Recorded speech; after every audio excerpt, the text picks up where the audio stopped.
너희 도대체 무슨 생각으로 엄마를 그렇게 대해? 아니, 아버님.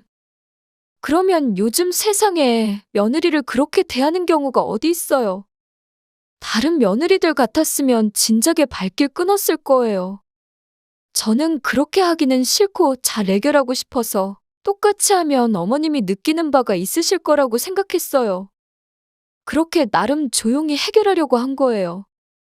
근데 아가씨가 전화를 해서 갑자기 화내고 윽박을 지르는 바람에 그걸 말이라고 해? 수찬이 너는 이 행동이 맞다고 생각하냐? 너는 그래놓고는 밥이 목구멍으로 넘어가. 어떻게 이렇게 부모 알기를 우습게 알아? 아버지, 그게 아니라요. 민선이도 나름대로 사정이 어찌 됐건 간에 그렇게 다 마음에 안 들고 화가 나고 그러면 안 보고 살면 그만이야. 그동안 네 엄마가 너희 눈치 보느라 힘들었던 거 하나도 모르지? 나도 더 이상 네 엄마 고생시킬 맘 없다. 그렇게 잘난 너희가 알아서 살아. 그리고 자식이라는 이유로 받은 지원은 다 돌려줘라. 오늘 이야기 속 주인공은 65세 조현심 씨입니다. 그리고 그녀의 아들과 며느리에 관한 이야기이죠. 시집에서 식은밥을 먹은 며느리. 옛날엔 자주 있는 일이었고 며느리들은 불만을 가질 수 없었습니다. 그랬던 시절이 있었죠. 하지만 이제는 그런 일은 당하면 시모를 불러내 복수를 하는 며느리가 있는 시대가 되었습니다. 그게 바로 조 씨의 며느리였습니다. 하지만 조 씨는 억울했습니다. 정말로 며느리를 차별해서 며느리만 찬밥을 줬다면 비난받아 마땅하겠죠. 그럴 수밖에 없는 상황에서 다 같이 먹은 식은 밥을 가지고 복수를 했다는 며느리가 황당했습니다. 그리고 뒤늦게 그 사실을 알게 된 조 씨의 남편. 조 씨는 그 자리를 도망쳤지만 남편은 오히려 아들 며느리를 찾아갔습니다. 그리고 먹던 밥상을 뒤집어 엎어버렸죠. 조 씨도 속이 시원했습니다. 진작에 그럴 걸 하고 후회하기도 했습니다. 시부모를 부모로 생각 안 하는 며느리와 그런 며느리 편을 드는 아들은 이제 조 씨의 집에는 발도 못 들이게 되었습니다. 조 씨는 아들, 딸이 하나씩 있었습니다. 딸은 아직 결혼하지 않아서 같이 살고 있었고 아들은 최근에 결혼했습니다. 며느리는 아들보다 4살 어렸습니다. 그래서 그런지 애 같은 구석은 있었지만 적어도 아들보다는 똑부러지는 듯 보였습니다.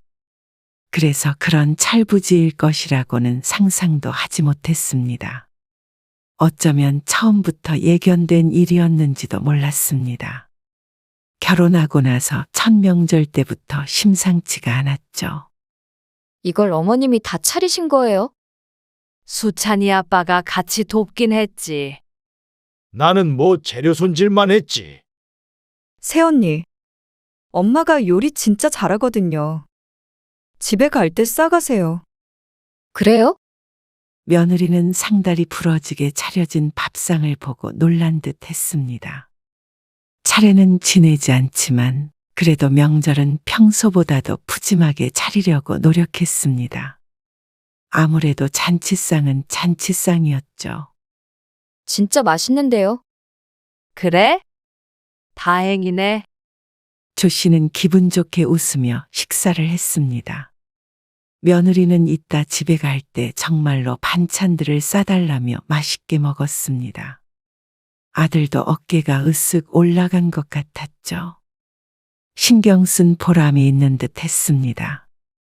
아무래도 5 식구가 푸짐하게 먹다 보니 식사 후에 설거지거리는 많이 나왔습니다. 요리 안 한 사람들끼리 치우자. 딸이 자리에서 일어나며 말했습니다.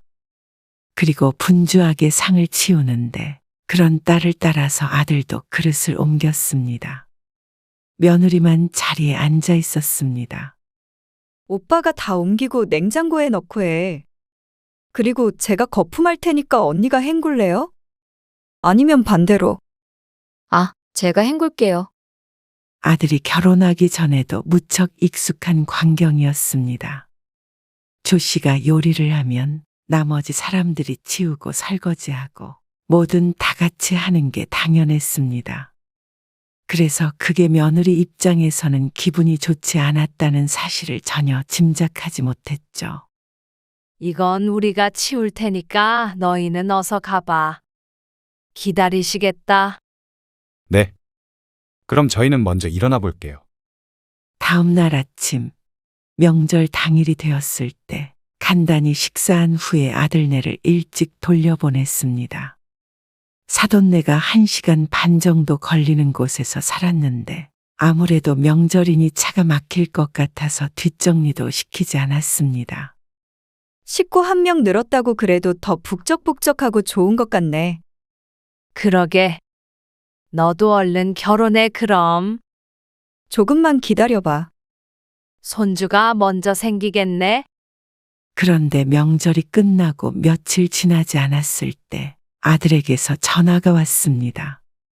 그리고 하는 말이 뜻밖이었죠. 그날 민선이가 진짜 기분이 나빴다고 그러더라고요. 뭐? 왜? 명절에 와서 기분이 좋지 않았다는 며느리. 조 씨가 놀라서 되물었습니다. 혹시나 자신이나 딸이 실수라도 했나 싶었습니다. 며느리는 손님인데 설거지 시키셨잖아요. 그 말에 조 씨의 눈이 휘둥그레해졌습니다. 설거지? 네. 그래서 시집살이 한 것 같다고. 앞으로도 그러면 명절에 가고 싶지 않대요. 조 씨는 어안이 벙벙했습니다. 혼자 하라고 한 것도 아니고 아들, 딸도 모두 같이 했는데 그렇게 생각하고 있는 줄은 몰랐습니다. 많이 서운해했어요. 저는 처가에 가면 설거지 안 하니까. 그 말에 조 씨도 잠시 생각에 빠졌습니다. 그렇게 말하니 며느리가 서운한 이유는 이해가 갔습니다. 조 씨 가족에게는 당연한 일이겠지만 며느리 가족에겐 그게 아닐 수도 있겠다 싶었습니다. 그리고 아들도 사돈네에서 설거지를 하지 않는다고 하니 우리도 시키면 안 되겠다는 생각을 하게 됐습니다. 그래서 아들의 말을 듣고 며느리에게 연락을 했습니다. 우리 가족은 그냥 다 같이 해서 거기까지 생각을 못했어. 시집살이 시킬 생각 아니었으니까 너무 서운해 하지 마라. 네, 무슨 말씀인지 알겠어요. 그래. 우리도 새 식구가 생긴 게 처음이라서 그러니까 이해해줘. 네, 그냥 손님이라고 생각해 주세요. 며느리의 마지막 말에는 조 씨도 잠시 대답을 하지 못했습니다. 며느리가 무슨 뜻으로 하는 말인지 짐작해 보려고 했지만 며느리는 인사말을 하고 전화를 끊었습니다. 아무래도 손님이라고 생각하라는 것은 그만한 대접을 해달라는 말인가 싶었습니다. 어쩐지 기분 좋은 통화는 아니었습니다. 잘 풀어보려고 했는데 왠지 좀 더 거리감이 생긴 것 같았습니다. 어쨌거나 며느리는 손님 대접을 원했고 그 뒤부터는 며느리는 조 씨의 집에 와서 아무것도 하지 않았습니다. 조 씨도 굳이 무언가 시키지 않았습니다. 의식적으로 그렇게 했습니다. 그런데 또 그렇다고 며느리는 조 씨 가족과 거리를 두고 지내는 것도 아니었습니다. 다음 명절 때나 보나 싶었는데 아들과 함께 꽤나 자주 찾아왔습니다. 내일 저녁에 저녁 먹으러 가고 싶은데 괜찮으세요? 그래. 민선이가 엄마가 한 음식 좋아하잖아요. 지난번에 받아간 반찬도 진작 다 먹었고요. 그래. 그날의 일을 남편에게는 말하지 않았습니다. 어쩐지 남편이 알게 되면 좋아할 것 같지 않았습니다. 좋은 게 좋은 거라고 요즘 사람들은 조금 다르다고 생각하면 되지 않을까 싶었죠. 설거지는 내가 할게. 며느리와 통화한 내용을 알고 있던 딸은 먼저 나서서 자신이 설거지를 하겠다고 했습니다. 나름대로 눈치 있는 시누이가 되려는 모양이었고 조 씨로서는 그게 고마웠습니다. 그리고 그때까지만 해도 며느리와도 잘 지내보고 싶은 마음이 컸습니다. 며느리의 말대로 손님처럼 생각하면 그럭저럭 좋은 사이를 유지할 수 있지 않을까 생각했습니다. 이것도 싸갈게요. 그래? 불고기 재워놓은 것도 남지 않았어? 그것도 싸줄까? 남편이 옆에서 이것저것 더 싸주라며 거들었습니다. 그리고 먹고 싶은 거 있으면 연락해서 언제든지 얘기하고. 네. 그럴게요. 역시 며느리 사랑은 시아버지. 아들은 좋다고 웃었습니다. 아들 며느리는 주말에도 종종 왔고 평일 저녁에 찾아올 때도 있었습니다. 대부분 밥을 먹으러 왔습니다. 며느리 친정이 멀다 보니 집밥 먹기가 힘들다며 말이죠. 근데 손님으로 생각해야 된다고 해서 그렇게 했는데 손님이 자주 찾아오다 보니 불편한 마음도 컸습니다. 누구나 손님이 내 집에 자주 온다면 그런 기분이 들지 않을까 싶었습니다. 스스로가 대놓고 자신이 손님이라고 하니 조 씨도 며느리를 가족처럼 대하기가 힘들었습니다. 그리고 그건 딸도 마찬가지인 모양이었습니다.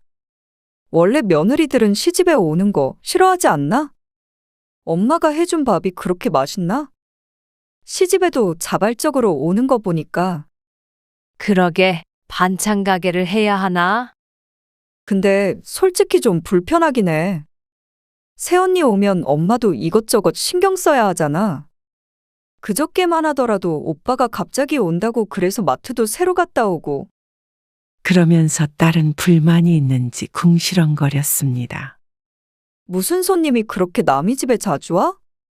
그렇다고 뭐 밥 차리는 거 도와주기를 해? 아니면 설거지라도 해? 솔직히 그건 기본적인 예의 아닌가? 나 같으면 불편해서라도 내가 설거지 한다고 할 텐데. 새언니가 가만히 있으니까 이제는 오빠도 설거지 안 하려고 하더라. 얄미워. 딸이 무슨 말을 하는지는 충분히 알았습니다. 그리고 동의하는 부분도 많았고 말이죠. 하지만 그렇다고 해서 고작 그런 이유로 며느리를 섭섭하게 할 필요는 없었습니다. 그러니 시집이 편해서 자주 찾아오는 것이라고 생각하면 나쁘지 않은 것 같기도 했습니다. 어쨌거나 시집이라면 일을 가는 그런 며느리는 아닐 테니 말이죠. 그러던 어느 날 며느리가 임신했다는 소식을 듣게 되었습니다.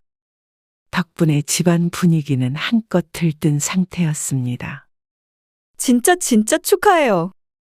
이건 제 선물이에요. 고마워요. 아가씨, 몸 조심하고. 네. 안 그래도 다음 주부터 일은 쉬기로 했어요. 조 씨가 며느리가 임신했다는 말을 듣고 아들 며느리를 집으로 초대해서 작은 잔치를 했습니다. 딸이 준비한 선물도 주고 꼭 명절 같은 날을 보냈습니다. 상 한가운데에는 딸이 낮에 사온 케이크도 있었죠. 감사해요.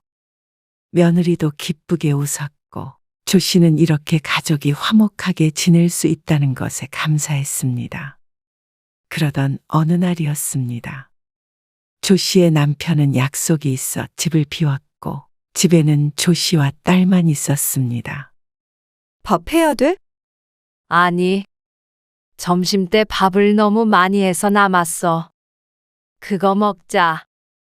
아빠도 안 계신데 김치찌개만 하나 끓여서 대충 먹을까? 좋아. 다 귀찮다. 반찬도 다른 거 하지 말어. 밥 아직 따뜻하지? 응. 토요일 저녁이라 딸도 일을 가지 않고 무척 편한 상태였습니다. 모처럼 남편도 없으니 그냥 대충 차려 먹자 싶었습니다. 밥솥 코드는 아까 뽑았는데 아직 식지 않았을 것 같았습니다. 그래서 김치찌개를 끓이고 있는데 갑자기 초인종 소리가 들렸습니다. 어? 누구 왔나 본데. 이 시간에 누가 와? 내가 나가볼게. 딸이 문을 열더니 새언니하고 부르는 소리가 들렸습니다. 조 씨가 현관으로 다가가자 며느리가 혼자서 들어왔습니다. 연락도 없이 어쩐 일이야? 조 씨가 당황해서 묻자 며느리가 태연하게 대답했습니다. 수찬 씨 출장 갔는데 늦게 온대요. 혼자 밥 먹기 싫어서 왔어요. 식사 전이시죠? 지금 먹으려고 준비 중이긴 한데 김치찌개만 대충 끓여서 먹으려고. 미리 연락 좀 주지. 그럼 뭐라도 차려놨을 텐데. 괜찮아요. 저는 숟가락 하나만 놔주시면 돼요. 그러면서 신발을 벗으며 자연스럽게 집 안으로 들어왔습니다. 그래. 어서 들어와. 혼자 밥 먹기 싫다고 찾아온 며느리를 조 씨가 반갑게 맞았습니다. 밥상이 조금 초라하긴 했지만 그래도 며느리가 혼자 먹는 것보다는 낫지 않을까 싶었습니다. 조 씨의 딸이 며느리가 말한 대로 수저를 식탁 위에 하나 더 올렸습니다. 조 씨가 밥을 푸며 말했습니다. 딱새 그릇 나온다. 그래? 잘 됐네. 새언니 아니었으면 밥 남을 뻔했다. 밥을 나눠주고 자리에 앉아서 한술 떴는데 밥은 뜨뜻미지근한 상태였습니다. 하지만 먹을만 했죠. 식사를 마치고 과일까지 깎아서 먹었습니다. 그리고 잠시 후 며느리는 시계를 힐끔 보더니 주섬주섬 짐을 챙겼습니다. 저 수찬 씨 올 시간 다 돼가요. 이만 가볼게요. 그래? 차 가지고 왔어? 네. 조심해서 가. 조심히 가세요. 며느리는 그렇게 집으로 돌아갔습니다. 그리고 딸이 말했습니다. 새언니 대단하다. 오빠도 없이 혼자 오고. 나 같으면 시어머니 눈치 보여서 그렇게 못했을 텐데. 뭐가 눈치 보여? 좋지 뭐. 수더분하고. 수더분? 새언니가? 못 들을 말을 들었다는 듯한 표정을 짓는 딸을 보며 조 씨는 웃고 말았습니다. 그리고 나서 한동안은 아들과 며느리가 집에 오지 않았습니다. 거의 한 달 가까이 되었습니다. 딸이 요즘에 오빠가 안 온다며 궁금해할 정도였습니다. 딸이 없을 때 아들만 중간에 한 번 와서 반찬만 받아간 적은 있었고 그마저도 곧장 집으로 돌아갔습니다. 조 씨는 그저 그런가 보다 했습니다. 아들도 바쁘다고 했고 며느리가 임신 초기라 집에서 쉬고 있나 보다 생각했죠. 그러다가 어느 날 며느리에게서 전화가 왔습니다. 어머님, 오늘 저녁에 저희 집에서 같이 식사하셔요. 너희 집에서? 네. 아가씨랑 어머님 오시면 수찬 씨랑 넷이서요. 아버님 시골 가셨다면서요. 그렇지. 근데 수경이는 오늘 저녁에 약속 있다고 했는데. 아, 그러면 어머님이라도 오셔요. 여태 어머님 댁에서만 먹은 것 같아서 제가 식사 대접하고 싶어서 그래요. 며느리가 웬일인가 싶었습니다. 며느리의 말대로 여태 아들 며느리가 와서 밥을 먹고 간 적은 무척 많았는데 조 씨가 아들네에 가서 밥을 먹은 적은 한 번도 없었습니다. 모처럼 며느리가 초대했으니 딸은 못 가더라도 조 씨는 가자 싶었습니다. 그래. 오늘 저녁에 갈게. 네. 그럼 7시까지 오시면 될 것 같아요. 알았어. 이따가 보자. 조 씨가 기분 좋게 대답을 하고 전화를 끊었습니다. 어쩐지 들뜨는 기분이었습니다. 어쩐 일로 초대를 다 한대. 딸도 의아하게 생각했습니다. 글쎄.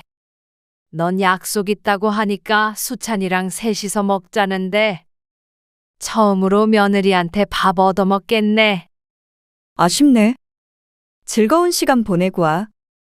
그리고 저녁 7시에 맞춰서 아들네 집에 갔을 때 아들은 보이지 않았습니다. 수찬이는 어디 갔어? 아, 약속이 있대요. 어? 약속. 셋이서 저녁을 먹자더니 뜬금없이 약속이 있다는 아들. 네. 저희 둘이서 먹으라고 하던데요. 뭐야, 말도 없이 갑자기 약속을 잡아? 미리 말했으면 다음에 왔을 텐데. 조 씨는 이상해하며 인상을 찌푸렸습니다. 아무리 아들이라지만 참 이상하다고 생각했습니다. 부모와 한 약속도 약속인데 말이죠. 저희끼리 먹으면 되죠. 며느리는 대수롭지 않게 생각하는 듯 했습니다. 부엌 쪽으로 가보니 식탁엔 이미 반찬이 다 놓여 있는 상태였습니다. 밥 차리고 있었구나. 네, 뭐 좀 거들까? 내가 밥 풀게. 아니에요. 제가 할게요. 앉아 계세요. 조 씨는 며느리가 가리킨 자리에 앉아서 기다렸습니다. 그러자 며느리가 냉동실에서 동그란 덩어리 하나를 꺼냈습니다. 랩이 씌워 있었는데 멀리서 보니 밥을 싸놓은 것인 듯 했습니다. 싱크대 옆에 밥솥이 있는데 밥을 냉동해서 먹나 싶었습니다. 요즘 사람들이 맵기 밥을 새로 해서 먹지 않는 건 알고 있었고 간편하게 얼렸다가 해동해 먹는다는 것도 많이 들었습니다. 조 씨의 집은 그렇게 하진 않았지만 젊은 부부이니 이해가 갔습니다. 특히나 둘밖에 없으니 매번 새로 밥을 짓는 게 번거로울 수 있겠다 싶었죠. 며느리는 밥을 전자레인지에 돌리더니 밥그릇에 옮겨 담고 조 씨의 앞에 두었습니다. 참 간단해 보였습니다. 이렇게 먹으면 편하긴 하겠다. 그렇죠. 조 씨의 말에 며느리가 대답했습니다. 그런데 곧이어 너무나도 황당한 일이 있었습니다. 며느리의 말이 끝나기가 무섭게 밥솥에서 삑 하는 소리와 함께 취사가 완료됐다는 음성이 들려왔습니다. 그리고 며느리가 밥솥 뚜껑을 열자 김이 펄펄 올라왔습니다. 며느리는 주걱으로 밥을 한 그릇 푸더니 밥솥을 닫았습니다. 그리고 나서 그 밥을 식탁에 올려두고 그 앞에 자신이 앉았습니다. 조 씨는 당황스러운 마음에 며느리의 밥과 자신의 밥을 번갈아 보았습니다. 그런 조 씨의 기색을 충분히 알았을 텐데도 며느리는 아무렇지도 않다는 듯 숟가락을 들었습니다. 맛있게 드세요. 그러더니 뜨거워 보이는 새하얀 밥을 한술 떠서 입에 넣었습니다. 조 씨는 자신의 밥그릇을 내려다 보았습니다. 조 씨의 앞에는 냉동해 놓은 그대로 동그란 모양의 밥이 덩그러니 놓여 있었습니다. 김은커녕 색깔마저도 며느리의 밥과는 다소 달라 보였습니다. 무슨 이런 일이 다 있나 싶었습니다. 며느리는 밥을 후 불며 먹다가 조 씨를 쳐다보았습니다. 안 먹고 뭐 하고 있느냐는 눈빛이었습니다. 그래서 조 씨도 마지못해 한술 떴습니다. 전자레인지에 들어갔다 나온 밥은 수분이 부족했습니다. 그리고 심지어 먹으면 먹을수록 안쪽까지 해동되지 않아 가운데는 차갑고 딱딱했습니다. 반면에 며느리의 밥은 딱 보아도 먹음직스러워 보였습니다. 조 씨는 숟가락을 내려놓고 젓가락으로 겉부분만 깨작깨작 먹었습니다. 그리고 점점 조 씨의 표정은 어두워졌습니다. 아무리 애써도 표정 관리가 잘 되지 않았습니다. 어쩜 이런 경우가 있나. 머릿속이 너무 복잡해서 무슨 맛인지도 느낄 수가 없었습니다. 그러자 며느리가 조 씨에게 물었습니다. 왜 이렇게 안 드세요? 입맛에 안 맞으세요? 이상하다. 수찬 씨가 어머님 댁에서 가져온 반찬들인데. 밥에 정신이 팔려 보이지 않았지만 며칠 전에 아들 통해서 들려보낸 자신이 싸준 반찬들이 맞았습니다. 그 말을 들으니 입맛이 뚝 떨어져서 억지로도 먹을 수가 없었습니다. 그러게, 입맛이 없네. 며느리는 고개를 갸웃거리더니 야무지게 식사를 이어갔습니다. 조 씨는 그 앞에 앉아서 며느리가 다 먹을 때까지 먹는 신용만 했습니다. 아, 맛있게 잘 먹었다. 어머님 그렇게 안 드셔서 어떻게 해요? 과일이라도 드시고 가세요. 아니야. 속이 안 좋아서 일찍 가봐야 할 것 같아. 아, 그러세요? 그럼 조심히 가세요. 며느리가 웃으면서 조 씨를 배웅했고 어색하게 미소 짓던 조 씨의 표정은 집을 나온 순간 무너졌습니다. 도대체 어떤 얼굴로 며느리를 봐야 하는지 몰랐습니다. 당황해서 아무 말도 못하고 나왔지만 너무나도 황당했고 어이가 없었습니다. 자신은 새로 지은 따끈한 밥을 먹으면서 어떻게 시어머니만 냉동밥을 돌려서 줄 수 있는지 몰랐습니다. 그것도 다 데워지지도 않은 밥을 말이죠. 얼굴이 벌개져서 집으로 돌아온 뒤에 한참을 앉아 있었습니다. 딸이 돌아올 때까지도 심장이 벌렁거려서 아무것도 할 수가 없었죠. 엄마, 왜 벌써 와 있어? 표정은 왜 그렇고? 밥이 맛이 없었나? 아니야. 맛있게 먹었어. 무슨 일 있었어? 딸이 조 씨의 얼굴을 보더니 추궁했습니다. 그래서 며느리와 있었던 일을 털어놓았더니 딸이 분개했습니다. 그런데 그냥 왔다고?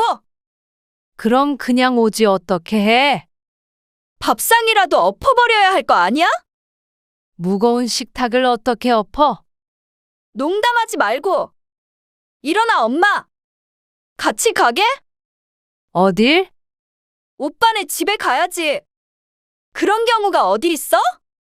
딸이 너무 화가 난다며 방방 뛰었습니다.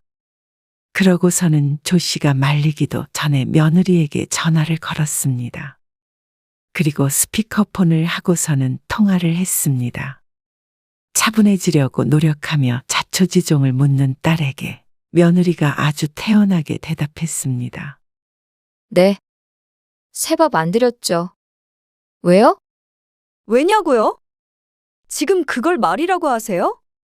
그래놓고 새언니만 새로 지은 밥 먹었다면서요? 지난번에 저 갔을 때 어머님도 식은 밥 주셨잖아요. 그거 복수한 거예요. 똑같이 한 것뿐인데 왜 화를 내세요? 저는 그때 화 안 냈는데. 지금 무슨 말을 하는 거예요? 며느리의 말에 조 씨가 어안이 벙벙해 기억을 더듬었습니다. 언제 그런 적이 있었나 하고 말이죠. 그리고 이어지는 며느리의 설명을 들으니 갑자기 혼자서 조 씨의 집을 찾아왔을 때 김치찌개에다 먹었던 그 밥을 말하는 듯 했습니다. 지난번에 언제요? 그런 적 없어요. 올 때마다 새로 밥 해준 거예요. 점심에 먹던 밥 남았다고. 그거 주셨잖아요. 그제서야 딸도 기억이 난 듯 했지만 더 황당해할 뿐이었습니다. 그거랑 오늘 같은 경우가 같아요? 왜 달라요? 그거는 새언니가 말도 없이 왔던 거잖아요. 밥 차리고 있는데 우리 대충 먹을 거라고 분명히 말했잖아요. 괜찮다면서요? 숟가락만 놓으라고 했잖아요. 아무리 그래도 요즘 세상에 어느 땐데 며느리한테 식은 밥을 줘요? 도대체가 뭐가 잘못된지 모르는 것 같은 며느리와의 대화는 겉돌 수밖에 없었습니다. 그래서 똑같이 복수해서 알려드리려고 한 것뿐이에요. 근데 이렇게 전화해서 다짜고짜 화내시면 저도 기분이 좋지 않죠? 그 말을 들으니 조 씨도 참을 수가 없었습니다. 아니, 그거를 너 혼자 먹은 것도 아니고 우리도 똑같은 밥 먹었어. 그리고 찬밥도 아니고 밥솥에 있던 밥이야. 뭐? 복수? 그동안 따뜻한 밥 해먹였던 건 생각 안 하니? 해먹이다니요. 당연히 손님 맞는 입장에서 하셔야 하는 일이죠. 왜 며느리 마음은 요만큼도 생각 안 하세요? 저희 엄마는 사위 왔을 때 식은 밥 준 적 한 번도 없어요. 이래서 시집 하나 보네요. 그래서 다 같이 밥 먹자고 거짓말까지 해가면서 불렀니? 수찬이도 이 일 알고 있는 거야? 아니요, 근데 알아도 상관없어요. 저는 당당해요. 어쩜 이리 맹랑한 며느리가 다 있나 싶었습니다. 전화를 바꿔서 뭐라고 하려는 딸을 말리고 조 씨가 전화를 끊어버렸습니다. 더는 말을 섞었다가는 뒷목을 잡고 쓰러질 것 같았습니다. 조 씨는 전화를 끊고 차라리 아들에게 전화를 걸었습니다. 그리고 아들에게 따져 묻자 아들이 잠시 말이 없더니 대답했습니다. 제가 지금 밖이라서요. 집에 가서 민선이랑 얘기해보고 다시 연락드릴게요. 그날에는 전화가 오지 않았습니다. 조 씨는 한숨도 제대로 자지 못했습니다. 열불이 나기도 하고 비참하기도 하고 복합적인 감정이 들었습니다. 그때 서운했던 마음을 조 씨가 몰랐다고 하더라도 얘기를 했으면 최대한 이해하려고 했을 텐데 그걸 복수해서 깨닫게 해주려고 했다는 말이 기가 찼습니다. 어쩜 저런 무서운 며느리가 있는지 몰랐죠. 밤새 뒤척이고 일어났더니 다음 날 아침 일찍 아들에게서 전화가 왔습니다. 아버지는 오셨어요? 다짜고짜 묻는 아들. 아니, 이따 점심때 오실 거야. 아, 그래요? 민선이랑 얘기해 봤는데요. 제 생각엔 둘 다 잘한 거 없어요. 엄마도 잘한 거 없으시고. 그러니까 괜히 아버지 아시기 전에 서로 사과하고 조용히 끝내세요. 뭐? 며느리와 통화했을 때보다도 더 황당한 심정이었습니다. 사과를 하라고. 엄마도 잘한 게 없다고? 그럼 어떡해요? 저도 결혼했으니까 당연히 와이프 편을 들 수밖에 없죠. 민선이도 식은밥 먹어서 기분 많이 상했었나 봐요. 그러게 왜 그러셨어요? 아무리 그래도 민선이가 갔으면 밥 정도는 새로 해서 주시지. 그러면서 하는 말이 가관이었습니다. 근데 아버지한테는 절대 말씀하지 마세요. 괜히 집안 시끄러워져요. 그러자 옆에서 듣고 있던 딸이 버럭 소리를 질렀습니다. 오빠 미쳤어? 아들은 아랑곳하지 않고 꼭 아버지에게는 비밀로 하고 화해하라며 전화를 끊었습니다. 딸이 아들에게 전화를 걸었지만 받지 않았습니다. 그리고 점심때가 될 때쯤 딸이 아들네에 찾아가겠다며 집을 나섰다가 1시간 뒤에 다시 돌아왔습니다. 문을 열어주지 않아서 얼굴도 못 보고 돌아왔다면서 말이죠. 그리고 남편이 돌아왔을 때 조 씨가 뭐라고 하기도 전에 딸이 미주알 고주알 일러 바쳤습니다. 그렇게 비밀로 하라는 아들의 신신당부에도 불구하고 말이죠. 그러니까 집안이 난리가 났습니다. 남편은 딸이 한 말을 잠자코 듣다가 다시 차키를 들었습니다. 어디가? 수찬이네. 걱정되는 마음에 조 씨가 따라 나섰고 딸도 씩씩거리면서 뒤를 쫓았습니다. 아들네 집에 가서 초인종을 누르니 인터폰을 보고 아들이 금방 문을 열었습니다. 아, 아버지. 여긴 어쩐 일이세요? 좀 들어가마. 남편이 아들을 지나쳐서 안으로 들어갔습니다. 점심을 먹고 있었는지 며느리가 식탁 앞에 앉아 있었습니다. 조 씨의 남편은 서 있는 채로 아들에게 물었습니다. 수경이가 한 말이 다 맞냐? 수경이가 뭐라고 했는데요?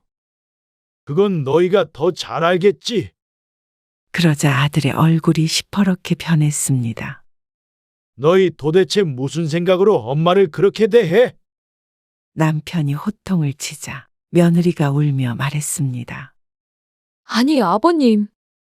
그러면 요즘 세상에 며느리를 그렇게 대하는 경우가 어디 있어요? 다른 며느리들 같았으면 진작에 발길 끊었을 거예요. 저는 그렇게 하기는 싫고 잘 해결하고 싶어서 똑같이 하면 어머님이 느끼는 바가 있으실 거라고 생각했어요. 그렇게 나름 조용히 해결하려고 한 거예요.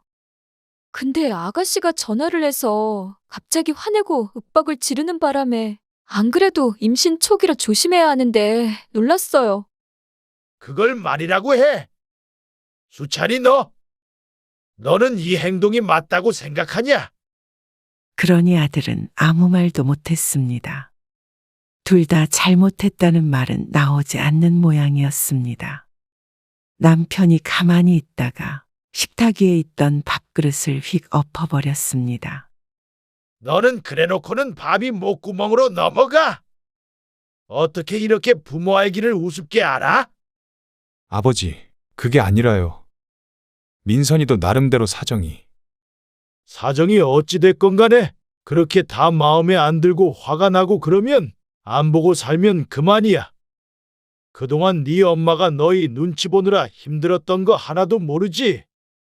나도 더 이상 네 엄마 고생시킬 맘 없다. 그렇게 잘난 너희가 알아서 살아. 그리고 자식이라는 이유로 받은 지원은 다 돌려줘라. 네? 그게 무슨 말씀이세요? 이 집, 이것도 도로 내놔. 너희 결혼할 때 내가 마련해 준 거지. 아, 아버지, 당장 어디로 가라고요?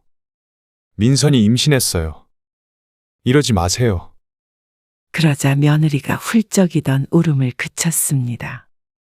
당장 일이 심각하게 돌아가니 눈치를 보기 시작했죠. 이 집 내놓고 너희가 알아서 살아. 그리고 찾아오지 말아라. 그러면 식은 밥을 먹든 쉰밥을 먹든 하는 일은 없을 거 아니냐. 아버지, 죄송해요. 죄송해요. 어머님, 아버님, 그제서야 그 입에서 죄송하다는 말이 나왔지만 누가 봐도 집 때문에 하는 억지 사과였습니다. 그렇게 당당하고 자기만 잘했다던 며느리의 태도가 180도 변하자 어처구니가 없었습니다. 2달 안에 집 비우고 나가라.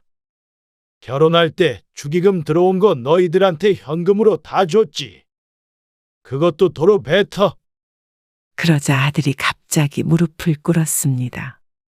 아버지, 그러지 마세요. 태어날 손주를 생각해서라도 화 좀 풀어주세요. 아버님, 죄송합니다. 그런 뜻이 아니었어요.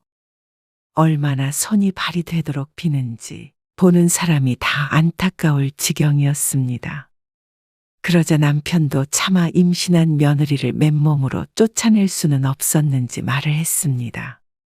그럼 이 집에서 살게 해줄 테니까 매달 월세 100만 원씩 네 엄마 통장으로 넣어라. 그거 안 넣으면 바로 쫓아낼 거야. 아니, 아버지. 100만 원이요? 정말 너무하신 거 아니에요? 자식한테 어떻게 월세를 받으세요? 120만 원씩 넣어. 그러자 아들이 다시 입을 다물었습니다. 그게 싫으면 나가.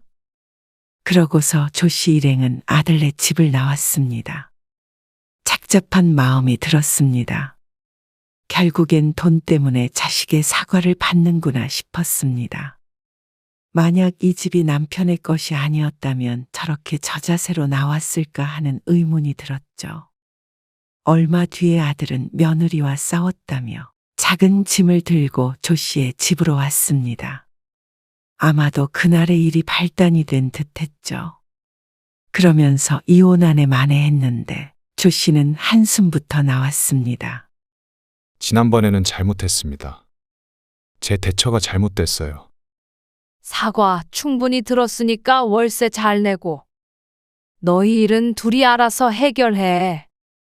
조 씨는 아들을 집에 들이지 않았습니다. 아니, 월세를 120만 원씩 내면 애는 어떻게 키워요? 그것 때문에 싸운 거잖아요. 네 애지 내 애니? 그러고서는 문을 쾅 닫아버렸습니다. 아들은 다시 집으로 돌아간 것 같았고 이혼한다는 말 없이 있는 걸 보니 잘 화해를 했던가 애초에 이혼할 생각 없이 월세를 안 내려고 조 씨를 설득하고자 쇼를 한 것 같기도 했습니다. 아버지가 무섭긴 했는지 다음 달부터 월세 120만 원이 조 씨의 통장으로 들어왔습니다. 그리고 조 씨는 아들을 안 보고 지냈습니다. 아들을 보면 며느리도 봐야 할 텐데 그 얼굴을 안 보고 싶었습니다. 손님으로 대하라고 했으니 반갑지 않은 손님으로 대하면 될 것 같았습니다. 전화가 와도 받지 않고 찾아와도 집에 안 들이면 그만인 손님 말이죠. 가족이 아니니 죄책감은 가질 필요가 없을 듯 했습니다.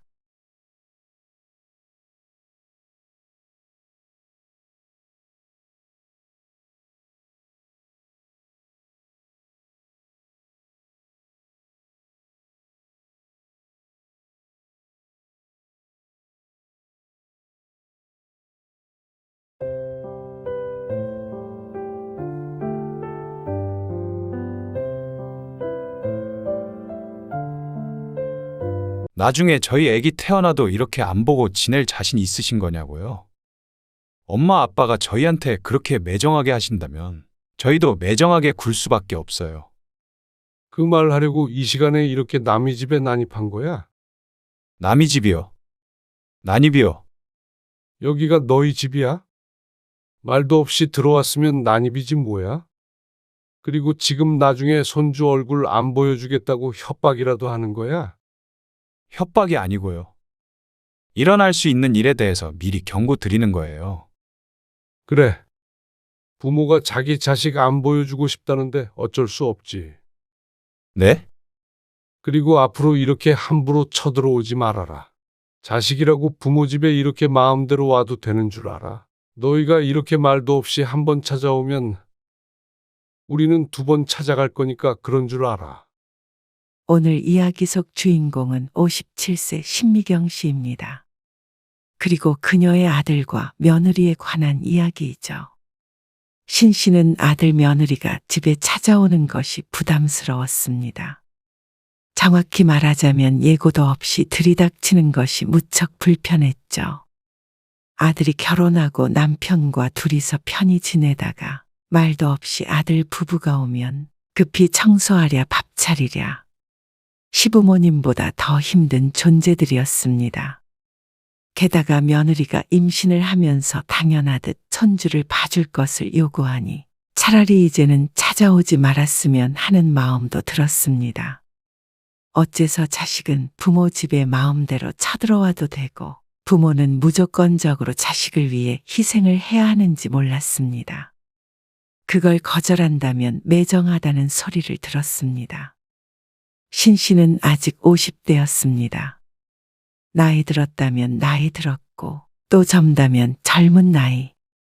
자식들 다 키워놨으니 이제는 신 씨 부부만을 위한 삶을 살고 싶었습니다. 부모로서 할 의무는 충분히 다했고 남들보다 넘치면 넘쳤지 부족한 사랑을 줬다고 생각하지 않았습니다. 그래서 결혼할 때도 많은 지원을 해주었고 말이죠. 신 씨는 부모라고 죽을 때까지 자식만을 위해 살다가 죽으라는 법은 없다고 생각했습니다.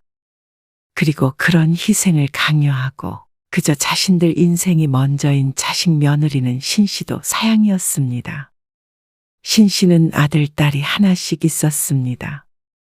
올해 아들은 31, 딸은 29이 되었습니다. 딸은 24세 직장에 다니면서 일찍이 독립을 했습니다. 직장이 집과는 거리가 멀어서 어쩔 수 없었고 아들은 계속 신 씨 부부와 함께 살고 있습니다. 그러다가 아들이 29이 되었을 때 갑자기 결혼을 하겠다고 했습니다. 다소 이른 나이라고 생각했죠. 그래서 결혼 계획을 알렸을 때 신 씨 부부는 결혼을 2, 3년은 늦췄으면 하는 마음이 있었습니다. 신 씨가 일찍 결혼해서 자식들을 낳았기 때문에 좀 더 젊었을 때 삶을 즐겼으면 했습니다. 굳이 20대 결혼을 서두를 필요가 있나 해서 오늘 떼보았지만 아들과 예비 며느리는 당장 결혼하길 원했습니다.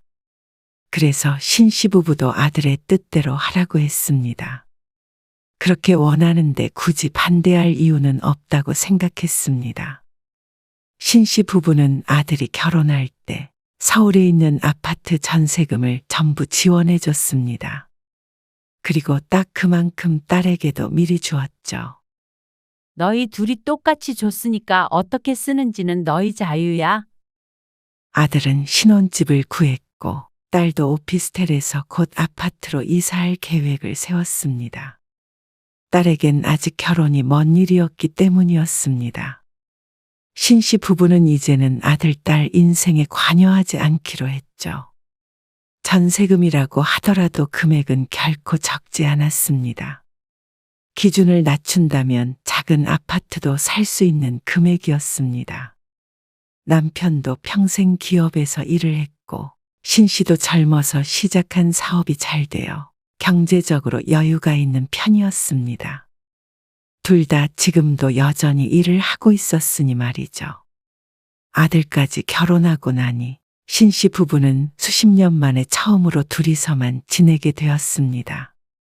자식들 키우느라 그리고 부모 봉양하느라 여태까지는 둘만 있는 시간이 거의 없다고 봐도 무방했습니다.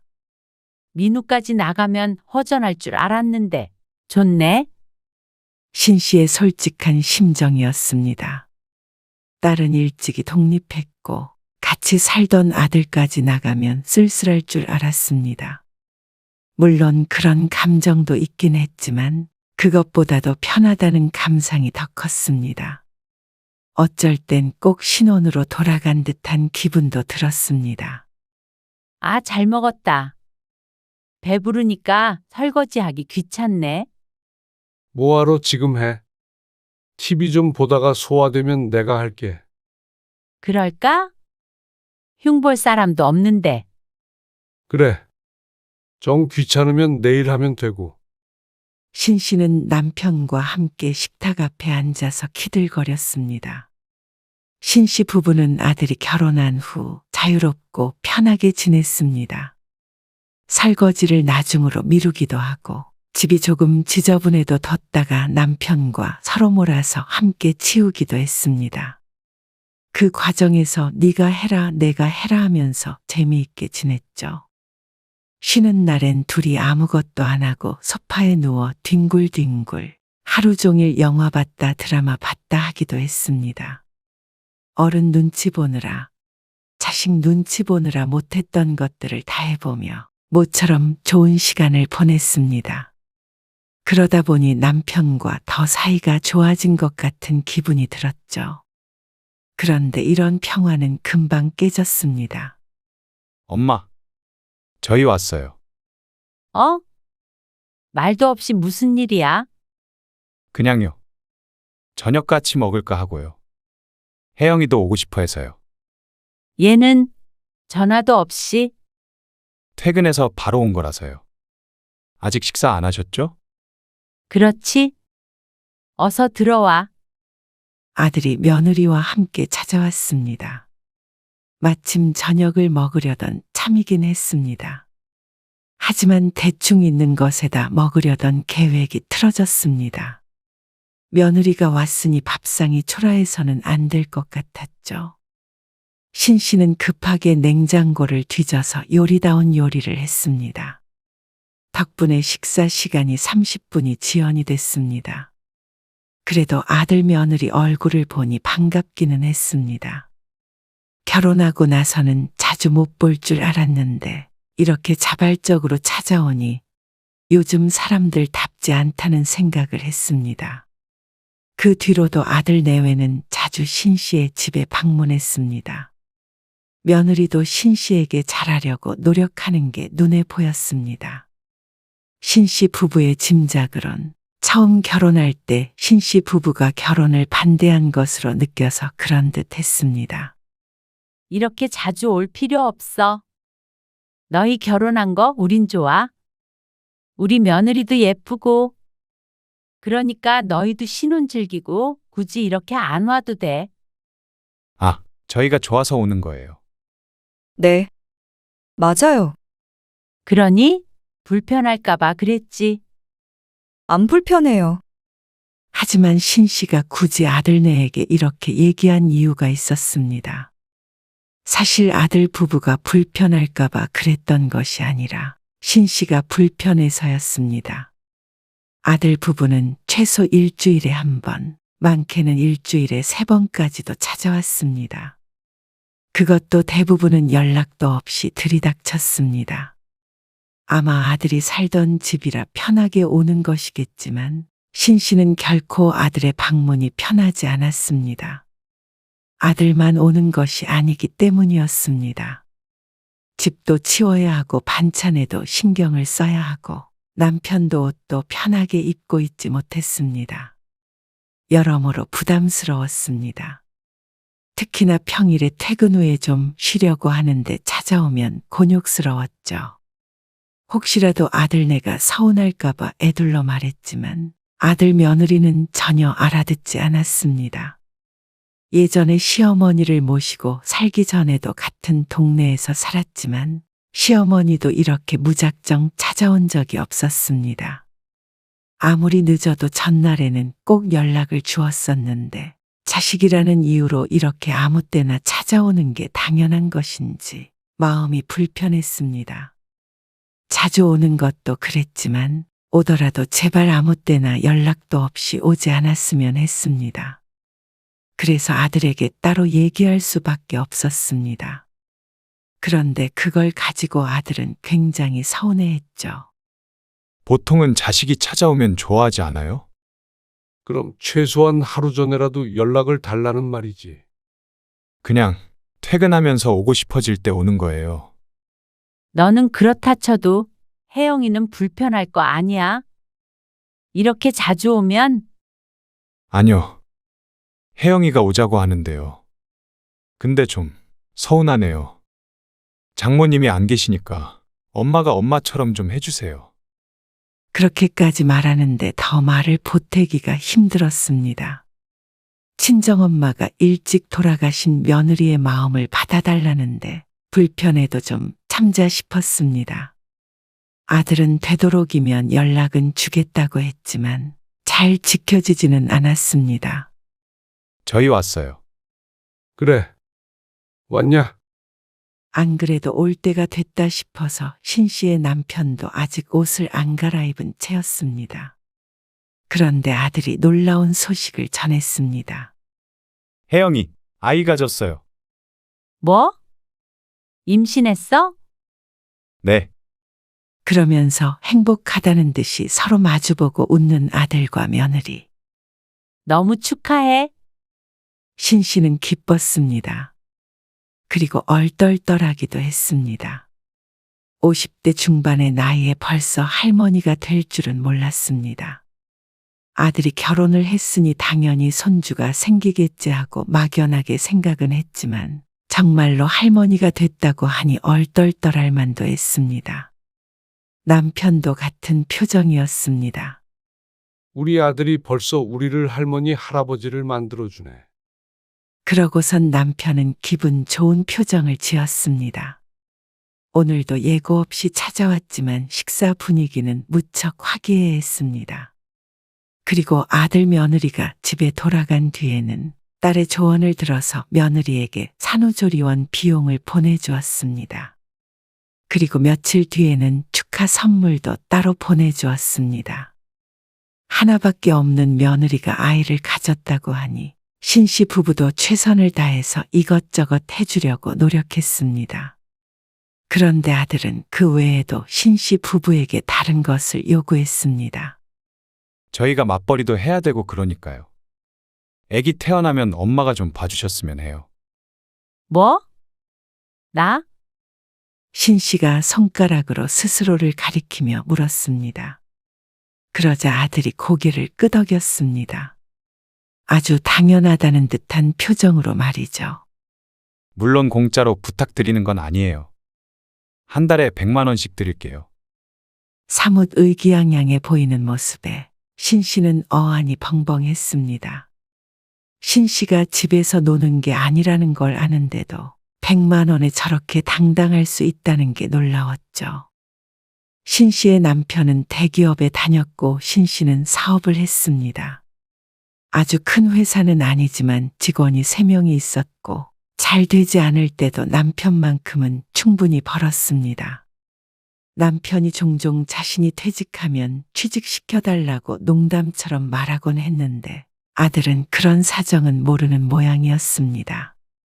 그러면 아들, 딸에게 수억씩 지원해준 돈은 다 어디서 생겼다고 생각하는지 몰랐죠. 그리고 돈이 문제가 아니었습니다. 신 씨는 노후에 손주를 봐주며 지낸다는 생각은 별로 해본 적이 없었습니다.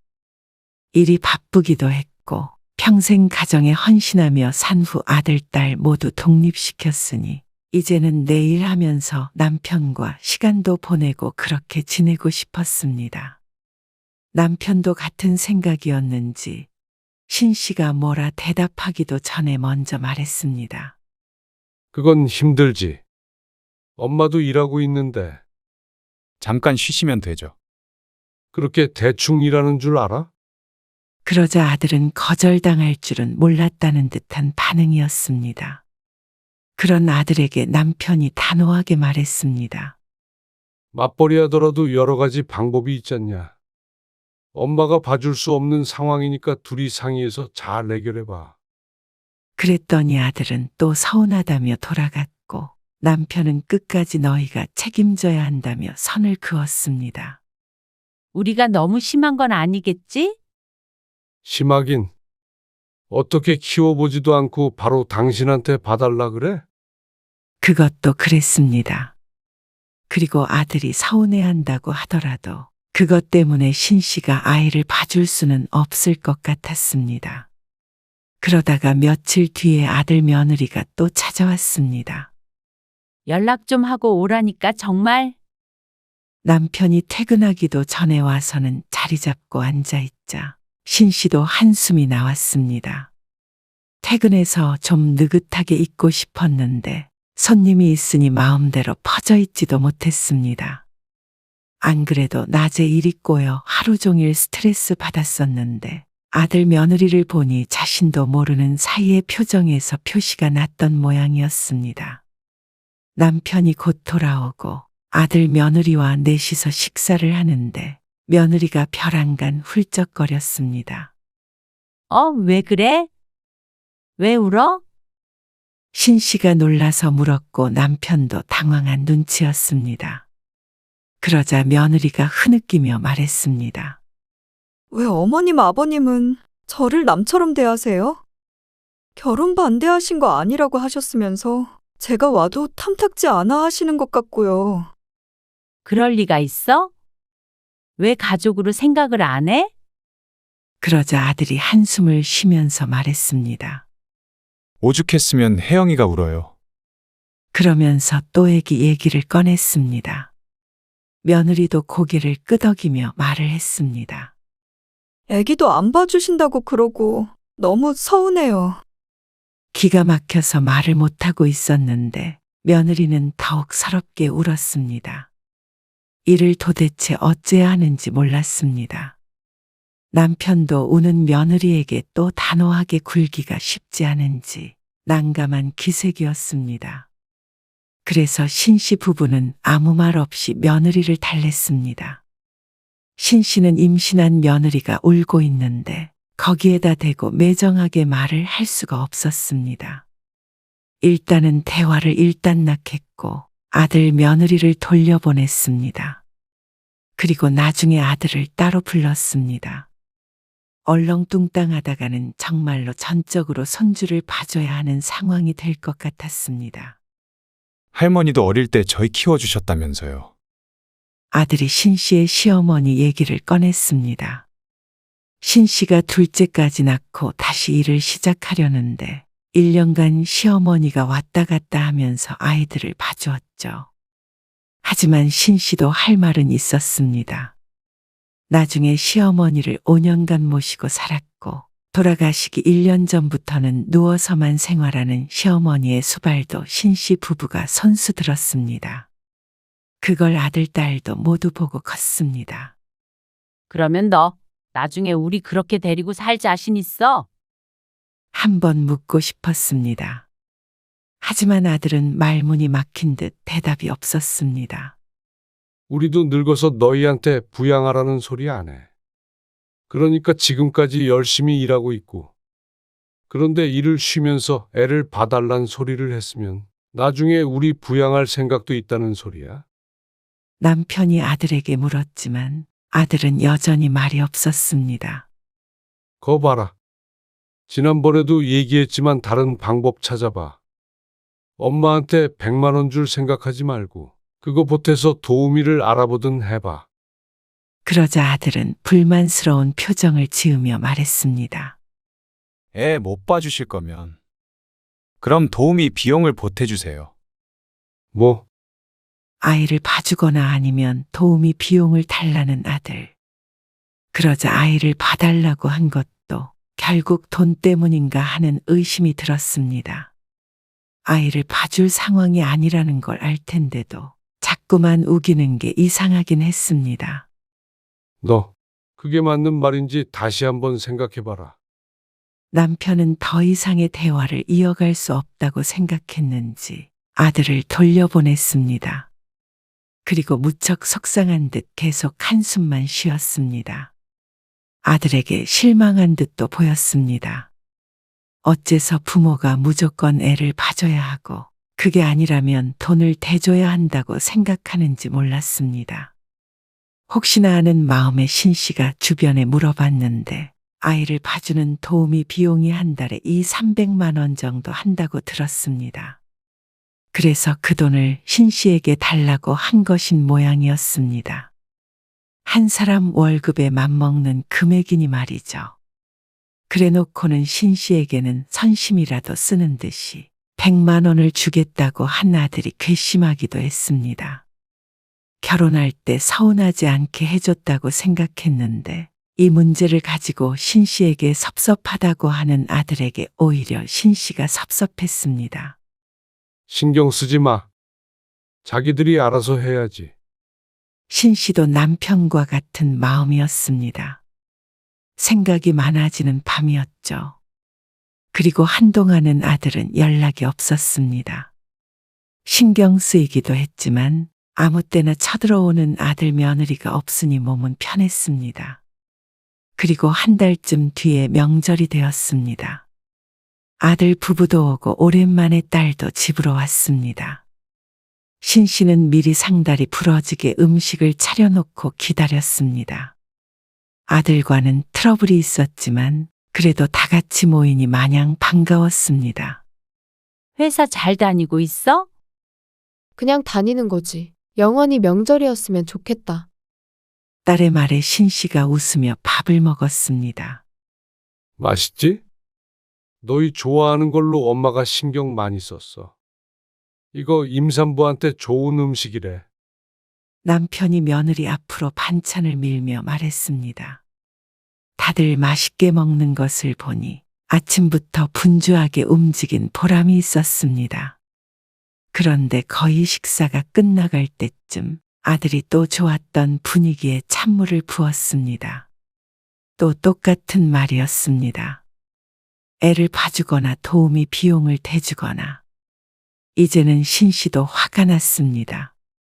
도우미를 못 구하겠으면 둘 중 하나가 휴직하고 어느 정도 클 때까지 애 보면 되잖아.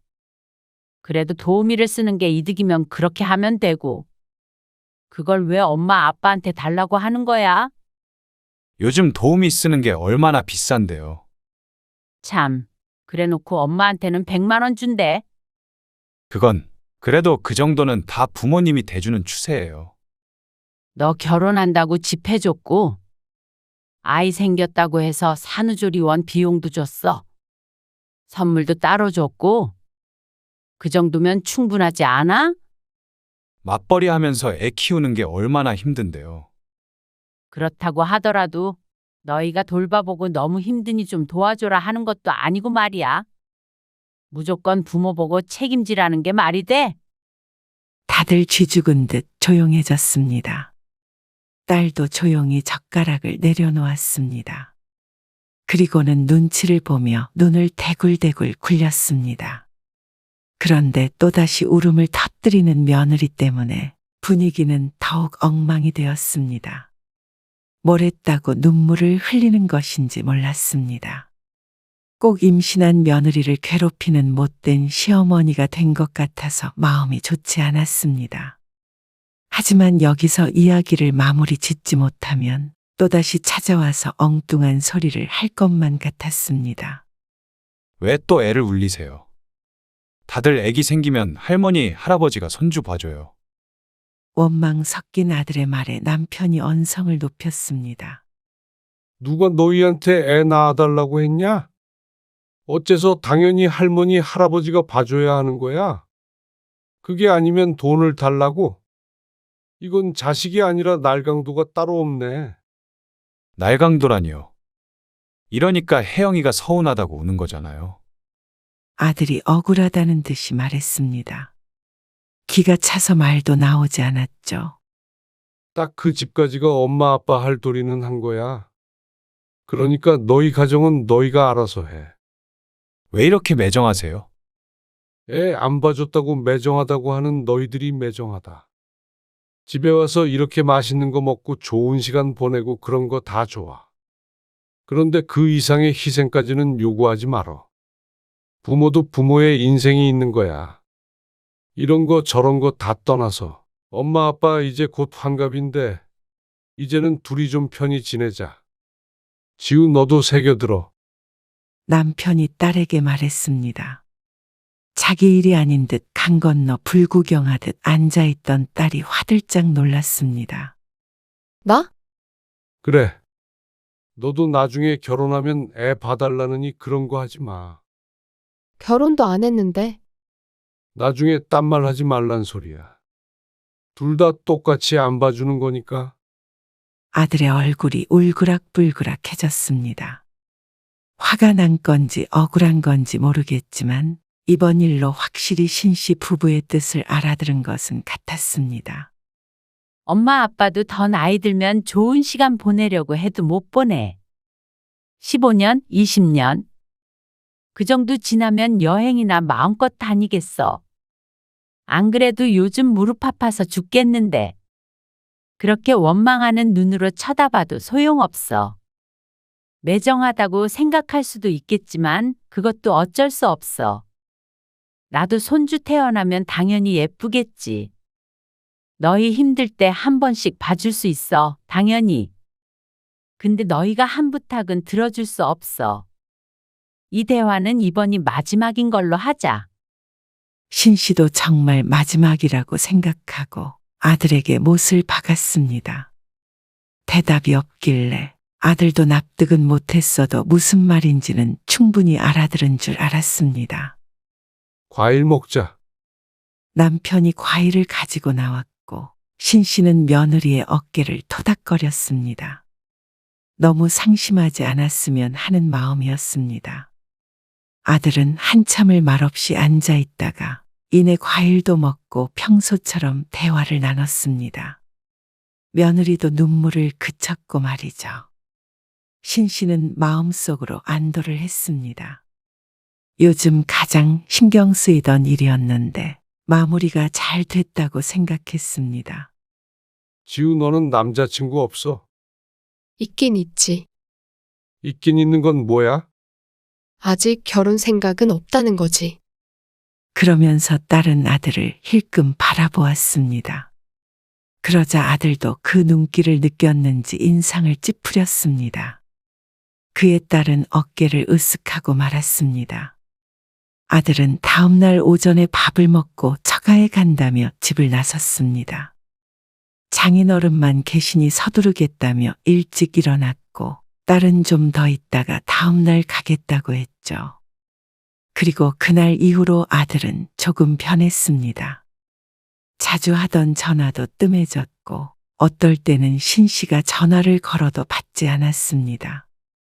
부재중 전화가 떠 있을 텐데도 다시 전화를 주지 않는 경우도 있었습니다. 아무래도 명절에 기분이 상했던 것 같지? 뭐하러 신경 써? 안 받으면 하지 마. 기분이 그렇다? 뭐가? 씁쓸하네. 우리가 너무 오냐오냐 키웠나 봐. 신씨의 말에 남편도 고개를 끄덕였습니다. 그러니까 부모가 당연히 다 해줘야 한다고 생각하는 거겠지. 너무 의존적이야. 근데 우리가 그렇게 키운 걸 어떡해? 이렇게 연락 끊으려는 걸까? 그렇기야 하겠어. 그리고 그렇다고 하더라도 뭘 어떻게 해. 그래서 일도 안 하고 애 봐주게. 그건 아니지. 그러면 너무 신경 쓰지 마. 알았어. 모처럼 둘이 데이트나 하고 올까? 어디 가게? 그냥 유 앞에서 산책하다가 밥 먹고 들어오지 뭐. 그래. 그래서 그날 이후로 신씨도 아들에게 연락하지 않았습니다. 그러자 애가 탄 것은 아들 부부였던 모양이었습니다. 한 달쯤 지나자 아들이 며느리와 함께 또다시 신씨의 집으로 찾아왔습니다. 비밀번호가 눌리고 벌컥 열리는 현관에 신씨는 깜짝 놀라 작게 비명을 질렀습니다. 남편이 이미 집에 있으니 들어올 사람이라고는 아들밖에 없을 텐데 오랜만이라 그런가 많이 놀랐죠.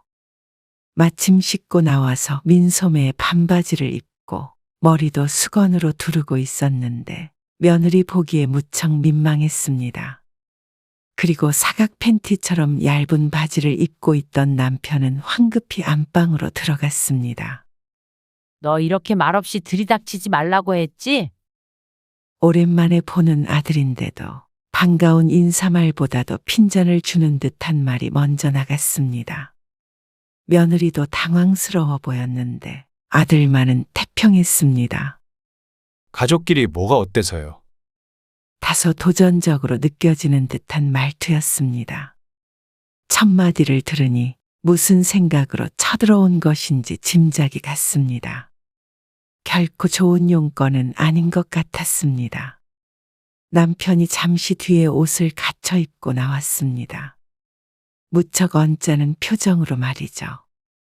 무슨 일이야? 생각은 해보셨어요? 무슨 생각? 남편이 황당해서 묻자 아들은 오히려 당황한 듯 보였습니다. 나중에 저희 애기 태어나도 이렇게 안 보고 지낼 자신 있으신 거냐고요? 그제서야 아들이 무슨 말을 하는지 알아들었습니다. 그간 연락을 끊고 찾아오지 않은 이유가 있었습니다. 신씨 부부가 스스로 깨닫기라도 바라는 듯 했죠.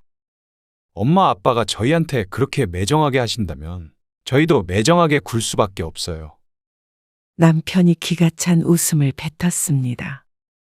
유쾌하지 않은 웃음에 아들이 움찔했습니다. 그 말 하려고 이 시간에 이렇게 남의 집에 난입한 거야? 남의 집이요. 난입이요.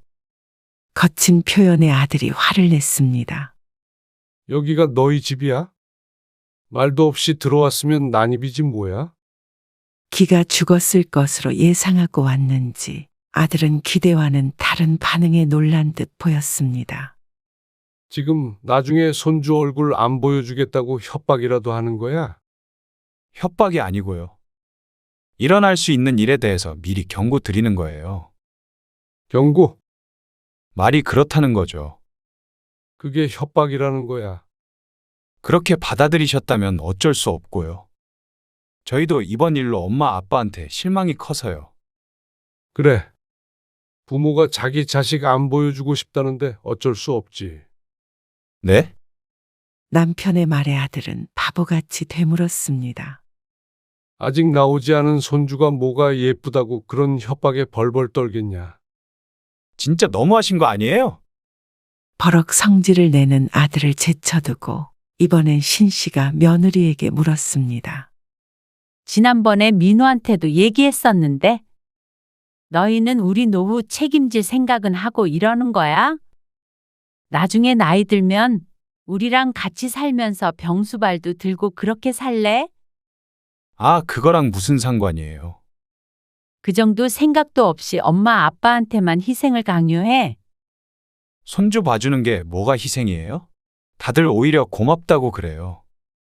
며느리는 그런 생각은 안 해보았는지 얼굴이 하얘져서 대답이 없었습니다. 아니, 노후에 책임지는 거 우리도 안 바란다.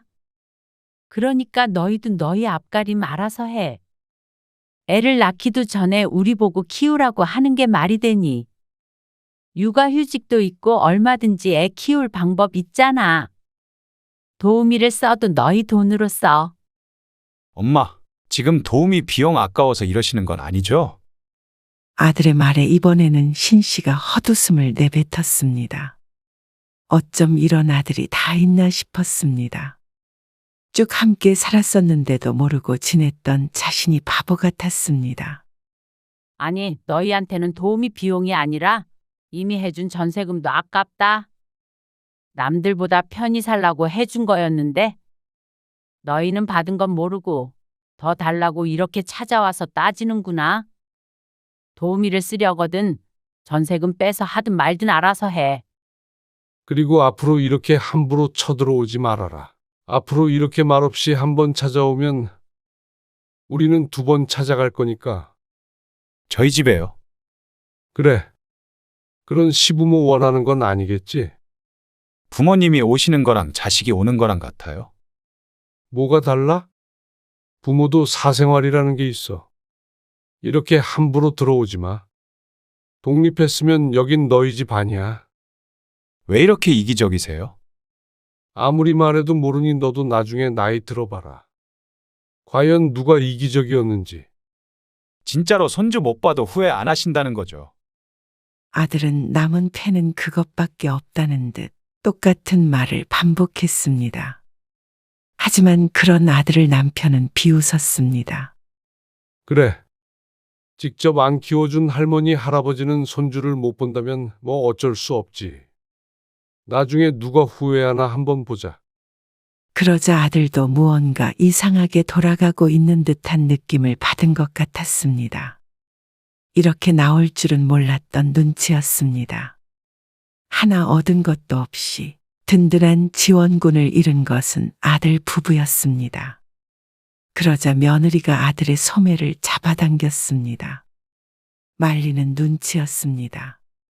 하지만 신씨 부부는 아들 내외를 집 밖으로 쫓아버렸습니다. 모쪼록 몸 조심하고 순산하길 바란다. 그러고는 아들 내외가 돌아가고 나서 비밀번호부터 바꿨습니다. 이제 정말 마지막인 것 같아서 속이 후련했습니다. 오늘 아들을 보니 괘씸해서 더는 보고 싶지 않았습니다. 아들이 미우니 며느리도 밉고 손주도 보고 싶지 않았습니다. 아들은 신씨 부부 보고 차갑다고 했지만 신씨는 아들 며느리가 괘씸했습니다. 아이는 봐달라면서 나중에 늙으면 부양할 거냐는 물음에 둘 중 누구도 대답하지 못했습니다. 그걸 보니 마음이 더 확실해졌습니다. 저들 득대는 일만 하려 하고 부모는 일방적으로 희생만 해야 된다고 생각하는 듯 했습니다. 그런데 그렇게 협박했던 것 치고 아들은 오래가지 못했습니다. 한 달도 안 돼서 먼저 연락이 왔습니다. 내일 좀 가도 돼요? 한 번 쳐들어오면 두 번 쳐들어간다는 말을 이제서야 알아들었는지 방문하겠다고 연락을 준 것이었습니다. 아니, 안 돼. 그러자 아들은 대뜸 사과를 했습니다. 애기 봐달라고 안 해요. 죄송해요. 혜영이도 이렇게 엄마 아빠랑 멀어지는 거 싫대요. 그런데 신씨의 마음은 그 말 한마디에 열리지 않았습니다. 아들의 속마음이야 어찌됐든 신씨는 의심이 되었습니다. 더는 부모에게 지원을 받지 못할까봐 마지못해 사과하는 것 같았죠. 아들은 아니라고 하지만 그래도 이미 상한 마음은 쉽게 낫지 않았습니다. 물론 나중에 아이가 태어나면 어떻게 될지 모르겠지만 현재로서는 아들을 보고 싶지 않았습니다. 엄마 아빠 좋은 시간 보내고 있으니까 너희도 이제 찾아올 생각 말고 알아서 살아. 그리고 나서 전화를 끊어버렸습니다. 신씨는 더는 자식에게 얽매이지 않기로 다짐했습니다. 자식 생각에 스트레스 받아서 요즘 머리도 빠지고 했는데 그럴 이유가 전혀 없었습니다. 부모의 의무는 다 했으니 이제는 좀 더 신씨 부부만의 삶에 집중하며 살기로 했습니다. 거기에 아들이 불만이 있다면 각자 갈 길을 가면 그만이었습니다. 여보, 오늘 뭐 해 먹을까? 귀찮은데 라면 먹자. 내가 솜씨 좀 발휘해 볼게. 좋아. 신씨는 앞으로도 이렇게 살 수 있다면 만족스러운 인생이라고 생각했습니다.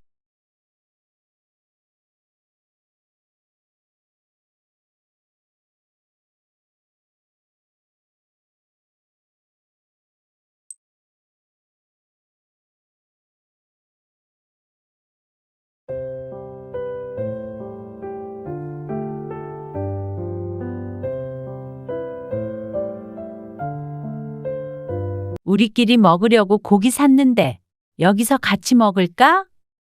고기 삶아가지고. 마침 잘 됐네. 가셔서 두 분이서 드세요. 그러려고 사셨을 텐데. 같이 먹으면 더 맛있지. 그리고 처음으로 너희 집에서 밥 좀 얻어 먹어보자. 요리 잘한다며? 지난번에 들었는데. 생각해보니까 10년 넘게 한 번도 못 먹어봤네? 아, 갑자기 그러시니까. 이제 저녁 때잖아. 그리고 밥만 있으면 되는데 뭘. 고기도 있고 김치도 있으니까. 그래도 왜 며느리가 해준 밥을 먹고 싶어 하시는 거예요? 아니, 며느리가 해준 밥을 먹고 싶은 게 아니라 한 번쯤은 자식 집에서 밥 한 끼 먹고 싶을 수 있는 거 아니야? 나가서 먹어요, 그럼. 준호 엄마 곤란하게 이러지 마시고. 밥 하는 게 그렇게 곤란한 일이야? 오늘 이야기 속 주인공은 66세 홍숙자 씨입니다. 그리고 그녀의 큰아들과 며느리에 관한 이야기입니다. 홍 씨는 큰아들 내외가 불편했습니다. 명절을 제외하고는 만날 일이 거의 없기도 했고 어쩐지 홍 씨 부부를 밀어내는 듯한 느낌을 항상 받았습니다. 그렇지만 결혼한 지 10년이 넘는 세월 동안 어떻게 부모를 집에 초대해서 식사 대접도 한 번 안 하는지 몰랐습니다. 그게 일반적인 사이는 아닌 것 같았습니다. 둘째 아들네만 하더라도 그러지 않았고 주변을 뒤져보아도 이런 경우는 없었습니다. 그렇다고 서로 등지고 살고 있는 것도 아니었고 큰아들네는 명절에 홍 씨의 집에 와서 홍 씨가 해준 밥 몇 끼를 잘만 먹고 갔습니다. 그런데 반대로 부모를 대접해 주는 것은 너무나도 싫은 모양이었습니다. 그러니 일부러 음식을 맛없게 하는 등 꾀를 부리기까지 했던 것이었겠죠. 기가 막히고 섭섭했습니다.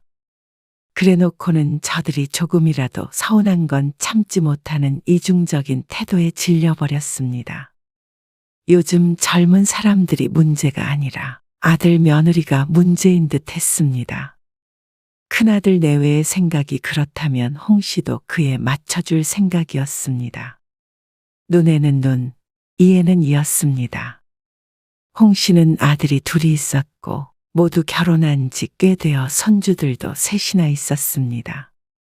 큰아들은 11년 전에 결혼을 해서 아들 하나를 키우고 있었고 작은 아들은 7년 전에 결혼해서 5살 쌍둥이 남매를 키우고 있었죠. 아들 둘이 결혼할 때 각각 전셋집을 얻어주었습니다. 며느리들은 혼수만 넣을 수 있도록 했습니다. 전세라고 하지만 수도권의 아파트에 거주지를 구하는 금액은 결코 적지 않았습니다. 홍 씨 부부는 아들들이 결혼하고 손주들도 낳으니 이제는 남은 노후를 손주들 재롱을 보는 낙으로 살면 되겠구나 생각했습니다. 두 아들 모두 차 타고 30분이 안 걸리는 위치에 살고 있기 때문에 만나고자 마음먹는다면 충분히 어느 때고 볼 수 있었습니다. 물론 각자 바쁘게 살고 있으니 자주 만나지는 못했지만 말이죠. 그래도 2-3시간 멀리 떨어져 사는 사람들보다는 훨씬 좋았습니다. 명절이나 어버이날을 제외하고도 한두 달에 한 번씩은 만나서 밥도 먹고 차도 마시고 했습니다. 그런데 그건 작은 아들네만 해당이 되었습니다. 큰아들네와는 그게 잘 되지 않았습니다. 어머님, 친정에서 방어 보내주셨거든요. 오늘 저녁에 먹을 건데 오셔서 같이 드셔요. 정말? 귀한 거 보내주셨네? 네. 저희끼리 먹기 아까워서요. 아버님 방어 좋아하시잖아요. 좋아하지? 그러면 오늘 저녁에 오세요. 식사도 같이 하시면 좋을 것 같아요. 그럴까? 친정이 제주도인 작은 며느리에게서 전화가 왔습니다. 작은 아들네는 이렇게 맛있는 음식이 있거나 특별한 날이면 가끔씩 이렇게 홍 씨 부부를 집으로 초대했습니다. 그러면 홍 씨 부부도 같이 먹을 음식이나 선물 같은 걸 바리바리 싸들고 갔습니다. 불편할 텐데 초대해준 그 마음이 고마워서 말이죠. 그런데 큰아들에게서는 그런 초대를 받아본 적이 없었습니다.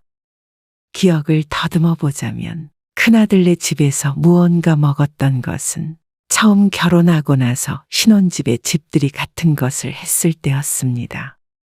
집들이 같은 것이라고 표현한 이유는 흔히들 하는 것처럼 음식 차려놓고 하는 집들이는 아니었기 때문이었습니다. 집 좋네. 그렇죠? 이 아파트 전세 없다고 그랬는데 저희가 운이 좋았어요. 위치도 좋은 것 같고 내부도 깔끔하다. 지은 지 오래되지 않았으니까요.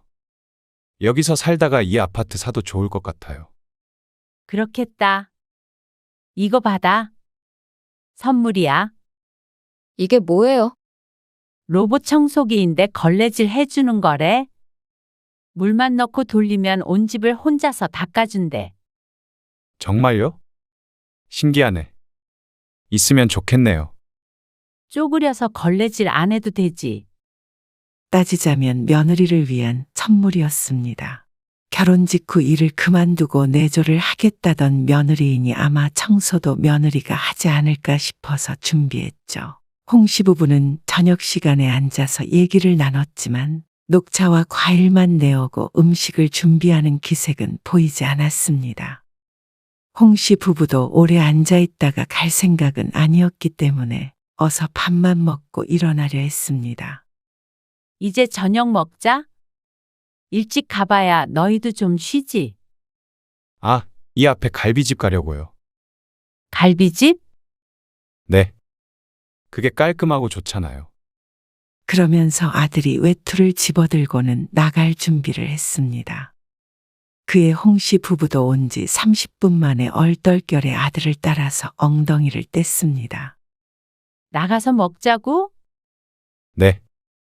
당연하다는 듯이 대답하기에 홍 씨는 자신이 아는 집들이가 잘못된 것인가 싶었습니다. 보통은 집들이라고 하면 집에 초대해서 식사 대접도 하고 그런 거 아닌가 했습니다. 정말로 집 구경만 잠깐 하고는 집 밖을 나서야 했습니다. 어쩐지 집에서 음식 냄새가 하나도 나지 않는다 싶었습니다. 바깥에서 식사를 하고 집으로 돌아왔지만 홍 씨도 남편도 고개를 갸웃거렸습니다. 집들이를 말이야. 밖에서 사온 음식으로 차려줬다는 말은 들었어도 바깥에서 밥 먹고 헤어지는 경우도 있어. 그러게. 그 당시는 요즘 사람들이라 그런가 하는 의아함이 있었습니다. 그런데 작은 아들이 결혼했을 때 그게 아니라는 걸 알게 되었습니다. 작은 아들 내외는 홍 씨 부부를 초대해서 여러 음식을 해놓고 대접했습니다.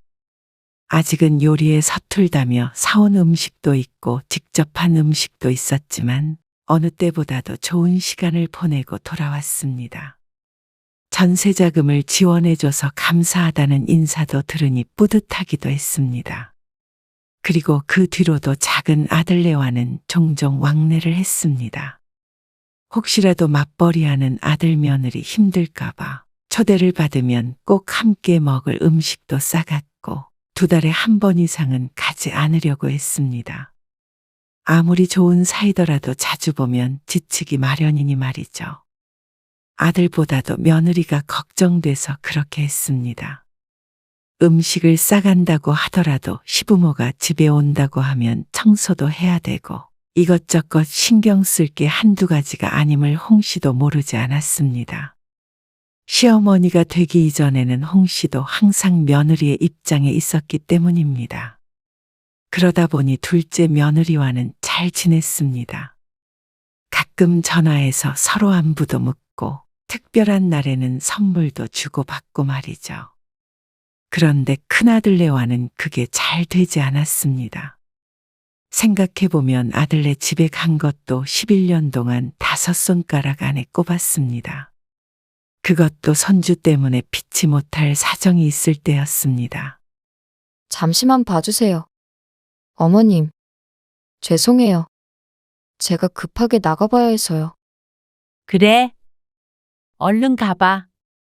큰며느리의 여동생이 근처 지역에서 살고 있었는데 진통이 와서 산부인과에 가야 하는데 집에 혼자 있다며 며느리가 급히 홍 씨를 불렀습니다.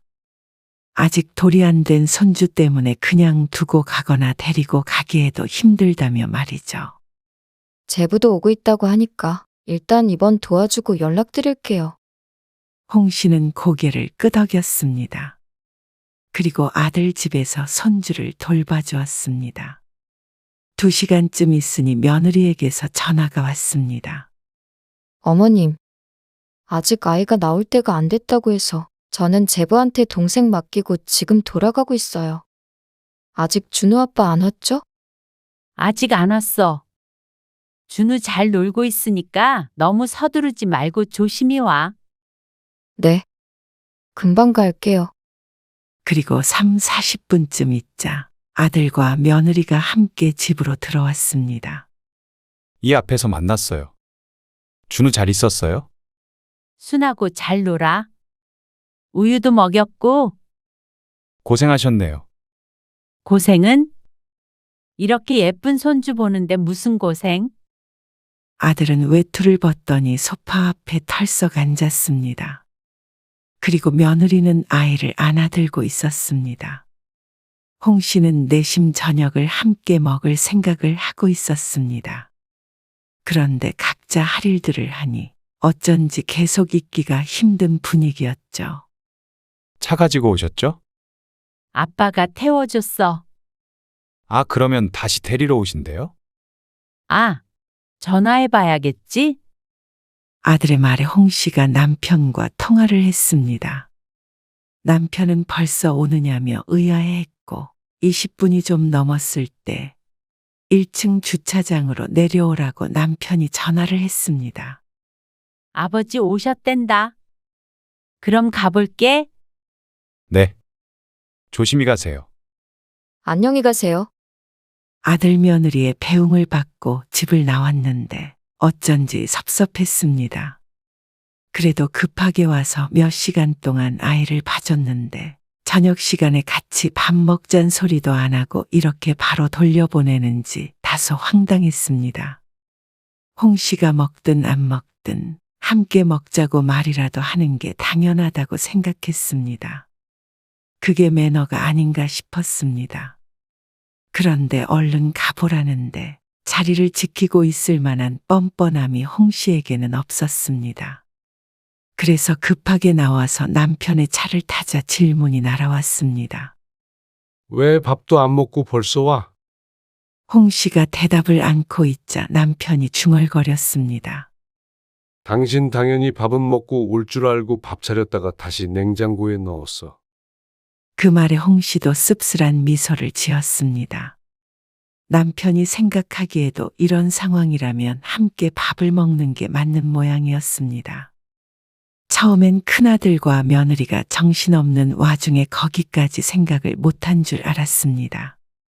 그런데 그게 아님은 그 뒤로 2년, 3년 더 지날수록 알게 되었습니다. 종종 비슷한 부탁은 하면서도 결코 오래 머무르도록 하지 않았고 한 번도 아들 집에서 밥을 먹어본 적이 없었죠. 그러니 눈치가 있는 사람이라면 당연히 알 수밖에 없었습니다. 큰며느리가 시부모의 방문을 반기지 않는구나 하는 걸 말이죠. 그리고 아들도 그것에 동조한다는 걸 말이죠. 각자 성격이 다르니 이해하자 싶었습니다. 그런데 가끔은 큰아들 내외에게 서운할 때도 있었습니다. 홍 씨가 아들 내외를 만나는 것은 명절이 고작이었고 가끔 생일이 주말에 있다면 올 때도 있었습니다. 그래봤자 제사도 안 지내니 1년에 3, 4번 만나면 많이 보는 것이었습니다. 20분 거리에 사는데도 말이죠. 어서 와. 얼굴이 좋아 보인다. 잘 지냈어? 좋아 보이긴요. 요즘 회사도 바쁘고 그래서 정신없어요. 어제까지 야근했어요. 아이고 고생이 많네. 잘 지내셨어요? 그럼 얼른 들어와. 권호도 방금 도착했어. 일찍 왔네요. 그러게. 배고프지? 밥 차리고 있으니까 거실에 있어. 혼 씨는 큰아들 부부와 손주를 반겼습니다. 오랜만에 보니 손주도 훌쩍 커 있었습니다. 초등학교에 들어갔으니 1년이 달랐습니다. 남편은 거실에서 작은 아들의 쌍둥이 남매를 돌보았습니다. 그리고 아들 며느리들은 서로 둘러앉아 대화를 나누었습니다. 홍 씨는 그 사이에 밥을 차렸습니다. 어머님, 뭐 좀 거들까요? 아니, 앉아 있으라니까 그러네. 미리 다 해놔서 덜기만 하면 된다니까? 제가 덜게요. 다 됐어. 5분만 기다려. 홍 씨는 부엌으로 들어온 작은 며느리를 다시 거실로 돌려보냈습니다. 홍 씨 가족은 차례는 지내지 않았고 전날 저녁에 함께 저녁을 먹고 명절 당일 아침에 떡국을 먹고 헤어졌습니다. 홍 씨는 저녁에 자식들이 도착하기 전에 미리 모든 음식을 준비해 놓았습니다. 데우기만 하면 되도록 말이죠. 설거지는 식기세척기를 써서 고생스럽지도 않았습니다. 홍 씨는 작은 일도 며느리들에게 시키지 않았습니다. 명절에 왔으면 맛있는 거 먹고 푹 쉬다 갔으면 하는 마음이었습니다. 홍 씨도 명절에 시집에서 차례 음식 준비하고 산더미 같은 설거지를 안 해본 것이 아니었습니다. 시부모님이 돌아가시고 더는 하지 않았지만 그래도 그런 명절이 부담스럽고 괴롭다는 걸 충분히 알고 있었습니다. 그러니 홍 씨의 며느리들이 명절에 시집에 오는 게 싫은 일이 아니었으면 했습니다. 이리 주세요. 과일은 제가 깎을게요. 작은 며느리가 홍 씨의 손에 들려있던 쟁반을 가져갔습니다. 그리고 사과와 배를 깎으면서 말했습니다. 음식 준비하느라 엄청 힘드셨을 것 같아요. 다 손 많이 가는 건데. 그냥 낮에 할 일 없으니까 한 거지. 그래도요. 매번 아무것도 안 하고 얻어만 먹으니까. 아이, 괜찮아. 맛있게 먹으면 됐지. 다음 달에 어머님 생신에 아버님이랑 같이 저희 집에 오세요. 같이 식사해요. 그땐 제가 맛있는 거 많이 해놓을게요. 말이라도 고맙네. 말만 그런 거 아니에요. 홍 씨는 작은 며느리의 말에 웃었습니다. 그리고 그때 사과를 아삭아삭 먹고 있는 큰 며느리와 눈이 마주쳤습니다. 며느리는 자연스럽게 시선을 돌렸습니다. 아, 어머님 생신 때 다 같이 만날까요? 주말이잖아요. 그러네. 아, 근데 저희 집은 쌍둥이 때문에 엄청 어수선한데. 그러면 형님 내서? 작은 며느리가 큰 며느리를 보며 살짝 운을 뗐지만 큰 며느리가 질색을 했습니다. 뭐? 그건 좀 아니지. 내가 왜? 차라리 그냥 밖에서 사 먹어. 우리도 식탁이 작아서 다 같이 못 먹어. 그래. 그리고 뭘 다 모여. 따로 그냥 챙기면 되지. 그러자 큰 며느리와 아들에게 서운하기도 했습니다. 이제 와서 느끼는 감정은 아니었고 늘상 마음 한구석에 불편한 감정이 있었는데 작은 며느리의 말을 들으니 큰 며느리와 너무 달랐습니다. 결혼한 지 10년이 넘었는데 한 번도 이런 말을 빈말로도 한 적이 없었습니다. 작은 며느리는 자주는 아니어도 1년에 한두 번은 그래도 홍 씨 부부를 불러서 함께 맛있는 것 먹고 시간을 보냈는데 말이죠. 최소한 명절에 와서 얻어먹은 만큼은 돌려주려고 했습니다. 그것이 인지상정이 아닌가 하는 생각이 들었습니다. 요즘 사람 치고서도 큰아들네는 거리가 있는 것 같았습니다. 그런데 또 홍 씨 부부만 초대를 안 하는 거면 이해가 가겠지만 사돈네는 잘만 초대하는 것 같았습니다. 직접적으로 그런 말은 하지 않았지만 대화를 나누다 보면 충분히 유추할 수가 있었습니다. 저는 바쁘니까 집에서는 요리 잘 안 하게 되더라고요. 그래서 요즘엔 사 먹을 때도 있어요. 그건 그래. 우리도 마찬가지야. 요즘 그런 밀키트 같은 것도 잘 나오니까. 두 며느리가 대화를 하고 있는데 큰아들이 끼어들었습니다. 그래도 당신 요리는 잘하잖아. 아, 요리 잘하세요?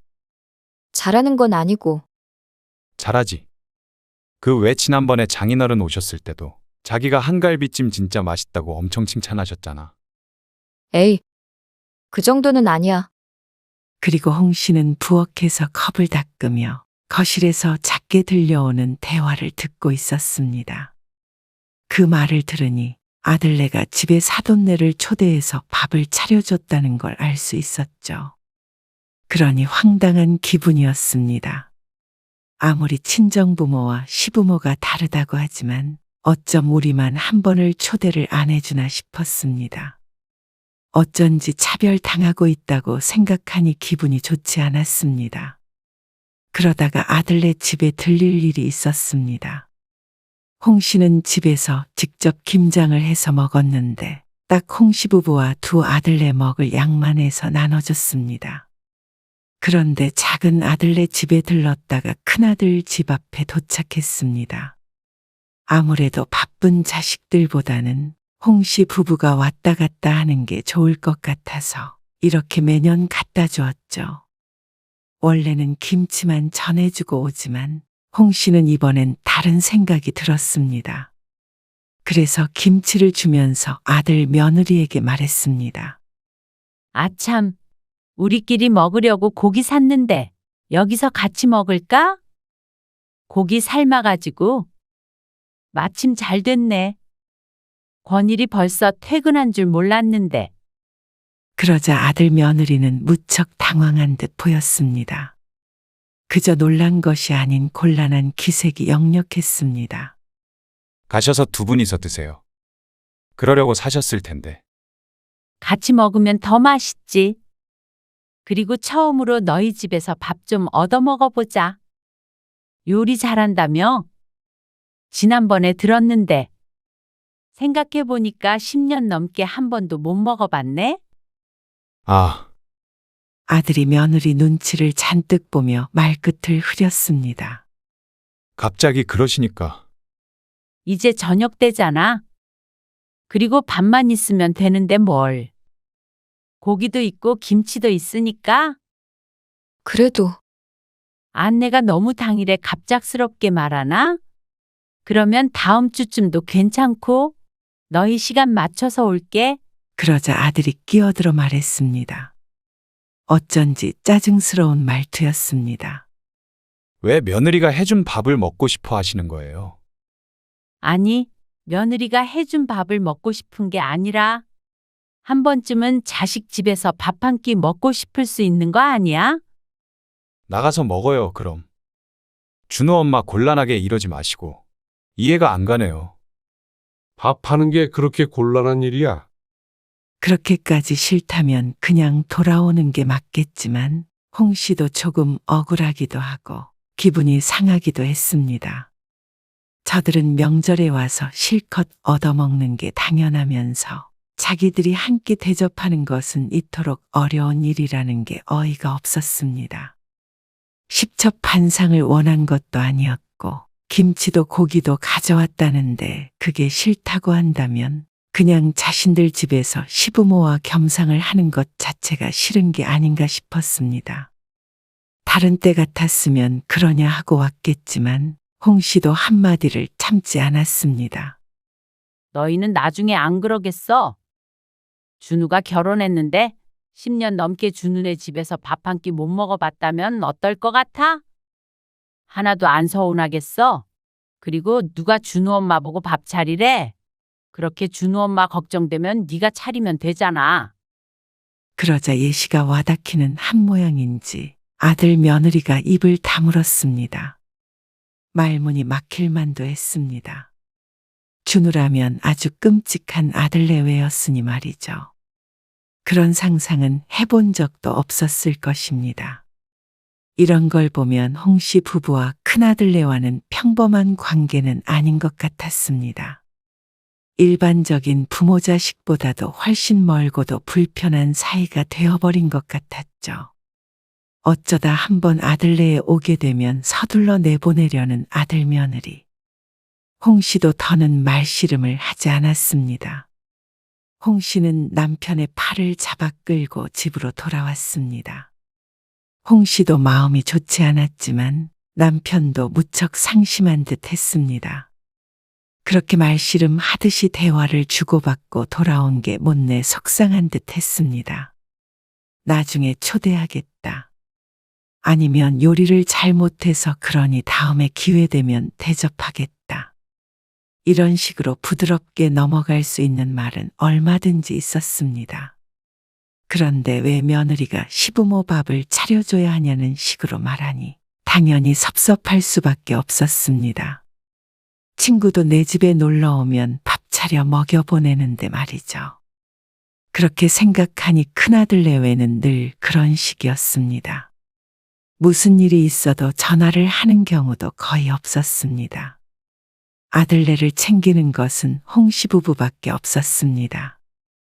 이런 짝사랑이 다 있나 싶었습니다. 그 뒤로 홍씨 부부는 큰아들네와 대면대면하게 지냈습니다. 원래 아들네 결혼기념일에 용돈도 30만 원씩 보내고 살뜰하게 챙겼었는데 지난주에 있던 기념일도 건너뛰었고 연락도 따로 하지 않았습니다. 아들네도 그걸 모를 리가 없었습니다. 그런 일들이 몇 번 반복되자 아들네도 불편했는지 홍씨 부부를 초대했습니다. 웬일이야? 그러게, 지난번 일이 마음에 걸렸나 보지. 아이고, 안 갈래. 엎드려 절 받는 것도 아니고. 그래도 안 보고 살 것도 아니고. 먼저 초대하는데 부모가 모시기는 척해야지. 남편의 말에 홍씨도 마음이 조금 풀렸습니다. 사실 조금 유치하다고 생각은 하고 있었습니다. 그 외에도 섭섭했던 것들을 나열하자면 구구절절했지만 표면적으로는 아들네가 밥 안 해줬다고 삐진 것이나 마찬가지로 보였을 테니 말이죠. 그래서 갔던 아들네에서 홍씨는 황당하고도 불쾌한 경험을 하게 되었습니다. 괜히 갔다 싶을 만큼 어이없는 일이었습니다. 아들네 집에 가니 밥상을 그럴싸하게 차려놓았습니다. 요리를 잘한다더니 정말 그런 것 같았습니다. 홍씨는 엎드려 절받기라고 하더라도 원하는 바를 이뤘으니 앞으로는 올 생각이 없었습니다. 괜히 며느리 괴롭히고 싶은 마음도 아니었습니다. 서운한 마음에 그런 말을 하긴 했지만 이번 한 번으로 만족하자 싶었죠. 차린 건 별로 없지만 맛있게 드세요. 며느리의 말에 남편이 헛기침을 하며 숟가락을 들었습니다. 지난번에 그렇게 헤어진 게 마음에 걸리는 모양이었습니다. 잘 먹으마. 그런데 국을 한 숟가락 떠먹고 나서 남편의 얼굴이 일그러질 듯 말 듯 묘한 표정이 되었습니다. 그리고 잠시 후 홍씨도 그 이유를 알게 되었습니다. 국이 짜다 못해 소태같이 써서 참아 먹기가 힘들었습니다. 아들과 며느리는 이걸 먹고 있나 싶어서 봤더니 태연하게 먹고 있었죠. 홍씨 부부는 밥을 먹는 둥 마는 둥 했습니다. 반찬도 하나같이 맛이 이상해서 아들 내외가 이런 걸 먹고 사나 싶었습니다. 그런데 아무렇지도 않은 듯한 아들 내외를 보니 어쩐지 의심스러웠습니다. 미각이 있다면 저렇게 태어날 수가 없으니 말이죠. 그런데 경악스러운 식사가 끝나고 홍 씨는 우연히 며느리가 일부러 음식을 맛없게 해서 내왔다는 사실을 알게 되었습니다. 그리고 둘이 하는 대화를 들어보니 아들과 함께 그렇게 하기로 작전 같은 걸 짠 모양이었죠. 그러면 그렇지 하는 생각이 들었습니다. 아무리 싫어도 어떻게 이렇게까지 해? 설레는 마음으로 찾아온 홍 씨 부부는 바보가 된 기분이었습니다. 그러니까 아들이 골치 아프다는 표정을 지었습니다. 기가 차서 말이 안 나왔습니다. 홍 씨는 10년 넘게 아들네 집에서 밥 한 끼 못 얻어 먹었다는 것은 홍 씨도 굳이 찾아와서 밥 차려달라고 한 적이 없다는 말이었습니다. 11년 만에 처음으로 얻어먹은 밥이 이렇게 탈이 날 줄은 몰랐습니다. 얼마나 부모가 싫고 우스웠으면 이런 일을 꾸미는지 몰랐습니다. 꼭 드라마에나 나올 법한 일이었습니다. 아니, 그러게. 왜 굳이 오셔가지고 준우 엄마를 힘들게 해요? 그냥 각자 집에서 밥 먹으면 되지. 뭘 그렇게 며느리 밥을 얻어먹으려고 하시는 건데요. 요즘 세상에 며느리 도리 이런 거 따지시려는 거예요. 아니, 며느리가 시부모 밥 차려줘야 하는 법이 있는 것도 아니고 다들 왜 이러시는지 모르겠네. 사람 힘들게. 그 말에 홍 씨 부부는 곧장 집으로 돌아와 버렸습니다. 어쩜 저런 식으로 사람을 매도하는지 몰랐습니다. 말 한마디에 며느리 괴롭히는 못된 시부모가 되어 있었습니다. 어쩌면 아들놈이 더 한 것 같았죠. 그렇게 따지자면 시부모란 이유로 결혼할 때 집을 해준 건 왜 덥석 받았나 몰랐습니다. 그래놓고는 며느리돌이 찾지 말라는 말이 참 어이가 없었죠. 가지 말 걸 그랬네. 홍 씨는 괜한 짓을 했다고 생각했습니다. 자식 때문에 비참한 느낌마저 들었습니다. 홍 씨 부부가 도대체 뭘 그리 잘못했다고 이러는지 이해가 가지 않았죠. 아들과 며느리에게서는 연락이 없었습니다. 어쩌면 이제는 부모가 온다는 소리 안 할 테니 다행이라고 생각하고 있는지도 몰랐습니다. 돌아서서 웃었을 수도 있고 말이죠. 그런 생각이 들 만큼 실망감이 컸습니다. 그리고 다음 명절이 되었을 때 큰아들과 며느리가 집으로 왔습니다. 안 올 수도 있다고 생각했는데 그래도 부모와 등지고 살 생각은 없는 것 같았습니다. 하지만 홍 씨는 아들 며느리를 보고 싶지 않았습니다. 어색한 침묵이 흘렀습니다. 그리고 나서 얼마 안 되어 작은 아들네도 집으로 왔습니다. 밥 먹자. 홍 씨는 평소처럼 밥을 차렸습니다. 거실에 큰 상을 놓고 미리 준비한 음식들을 준비했습니다. 불편한 분위기에 작은 며느리가 안절부절하며 도우려 하는데 큰 며느리는 꿍한 표정으로 앉아 있었습니다. 이 상황이 무척 마음에 들지 않는 듯 했습니다. 홍 씨가 가족들을 부르자 다들 평소에 앉던 자리에 자리를 잡았습니다. 그런데 자리에 앉은 큰아들 내외가 이상한 표정을 지었습니다. 그러자 다른 사람들도 이상한 걸 느꼈는지 밥상을 바라보았습니다. 저희 수저는 어디 있어요? 밥은요? 큰아들이 불만 가득한 목소리로 물었습니다. 큰아들과 며느리 앞에는 수저도 밥도 국도 없었습니다.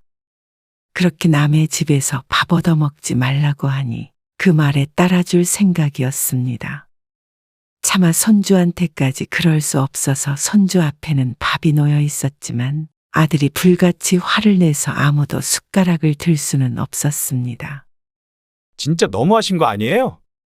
고작 그거 가지고 쪼잔하게 이러셔야 직성이 풀리세요. 저희라고 뭐 오고 싶어서 온 줄 아세요? 왜 화를 내는지 이해를 못하겠다. 명절에 찾아온 자식한테 밥도 안 주는 부모가 어디 있어요? 부모는 자식이 오면 무조건 밥을 차려줘야 되는 법이라도 있어? 뭐라고요? 며느리가 시부모 밥 차려줄 의무가 없듯이 부모도 자식 밥 차려줄 의무가 없을 거 아냐? 그리고 네가 말했던 대로 각자 집에서 밥 먹으면 되지. 뭘 그렇게 얻어먹으려고 해? 홍 씨가 아들이 했던 말을 그대로 돌려주자 아들이 어이가 없다는 듯 헛웃음을 지었습니다. 며느리도 얼굴이 붉게 달아올라 있었습니다. 알겠어요. 저희는 알아서 집에서 먹을 테니까 다시는 밥 차려주실 필요 없어요. 다시는 안 올 것처럼 하고는 아들이 며느리와 손주를 데리고 집을 나갔습니다.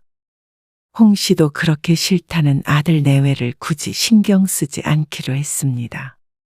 그래서 그날 이후로는 무슨 일이든 작은 아들네만 챙겼습니다. 기념일이나 생일에도 선물은 작은 아들에게만 보냈습니다. 그리고 여행 가자기에 모든 경비를 홍 씨 부부가 내고 다 함께 여행을 가기도 했습니다. 저희 내년쯤 이사할까 해요. 이사는 왜? 저희도 집 사야죠. 그동안 열심히 모았다며 집을 사서 이사를 하겠다는 작은 아들에게 남편이 말했습니다. 나중에 엄마 아빠 귀촌할 수도 있어. 그러면 그때 이 집에서 들어와 살래? 그러자 작은 아들은 잠시 놀라더니 고개를 저었습니다. 이미 다 계획이 되어 있으니 굳이 필요 없다며 말이죠. 말씀이라도 그렇게 해주셔서 감사해요. 그러자 어느 날엔가 작은 아들네로부터 그런 얘기를 들었는지 큰아들과 연락을 안 하고 산지 반년이 넘어서 아들에게서 먼저 전화가 왔습니다. 제가 생각이 짧았어요. 저는 그냥 준호 엄마가 시집살이 때문에 힘든 일 생길까봐 애초에 그런 일을 안 만들려고 그랬던 거예요. 그래? 참 짧았다. 계속 그렇게 짧게 살던지 마음대로 해. 난 이제 신경 안 써. 홍 씨는 지금으로서는 아들 며느리를 다시 볼 생각이 없었습니다. 아들네를 도와주고 밥 한 끼 못 얻어먹고 쫓겨나듯이 집을 나왔던 일, 일부러 소태 같은 국을 내왔던 일, 며느리 도리를 바라지 말라고 말했던 일들이 아직도 기억에 생생했습니다. 그저 저들이 불리한 상황이 된 것 같으니 손바닥 뒤집듯이 태도를 바꾼 것조차 마음에 들지 않았습니다. 며느리 도리 바라지 말라고 하더니 부모로부터 받을 수 있는 것들에 대한 미련은 철철 넘치는 것 같았습니다. 그런데 뭐가 예쁘다고 홍 씨가 큰아들 부부를 챙길까요? 뒤늦게 후회를 한 건지 또다시 눈 가리고 아웅하려는 건지 모르겠지만 적어도 앞으로 몇 년 몇 큰아들네를 돌아볼 마음이 없었습니다. 지난 11년간 1년에 몇 번 보지도 않고 살았으니 그 몇 번 안 본다고 크게 다르지도 않았습니다. 홍 씨도 이제 자식답게 부모를 대하는 사람만 자식으로서 대할 생각이었죠.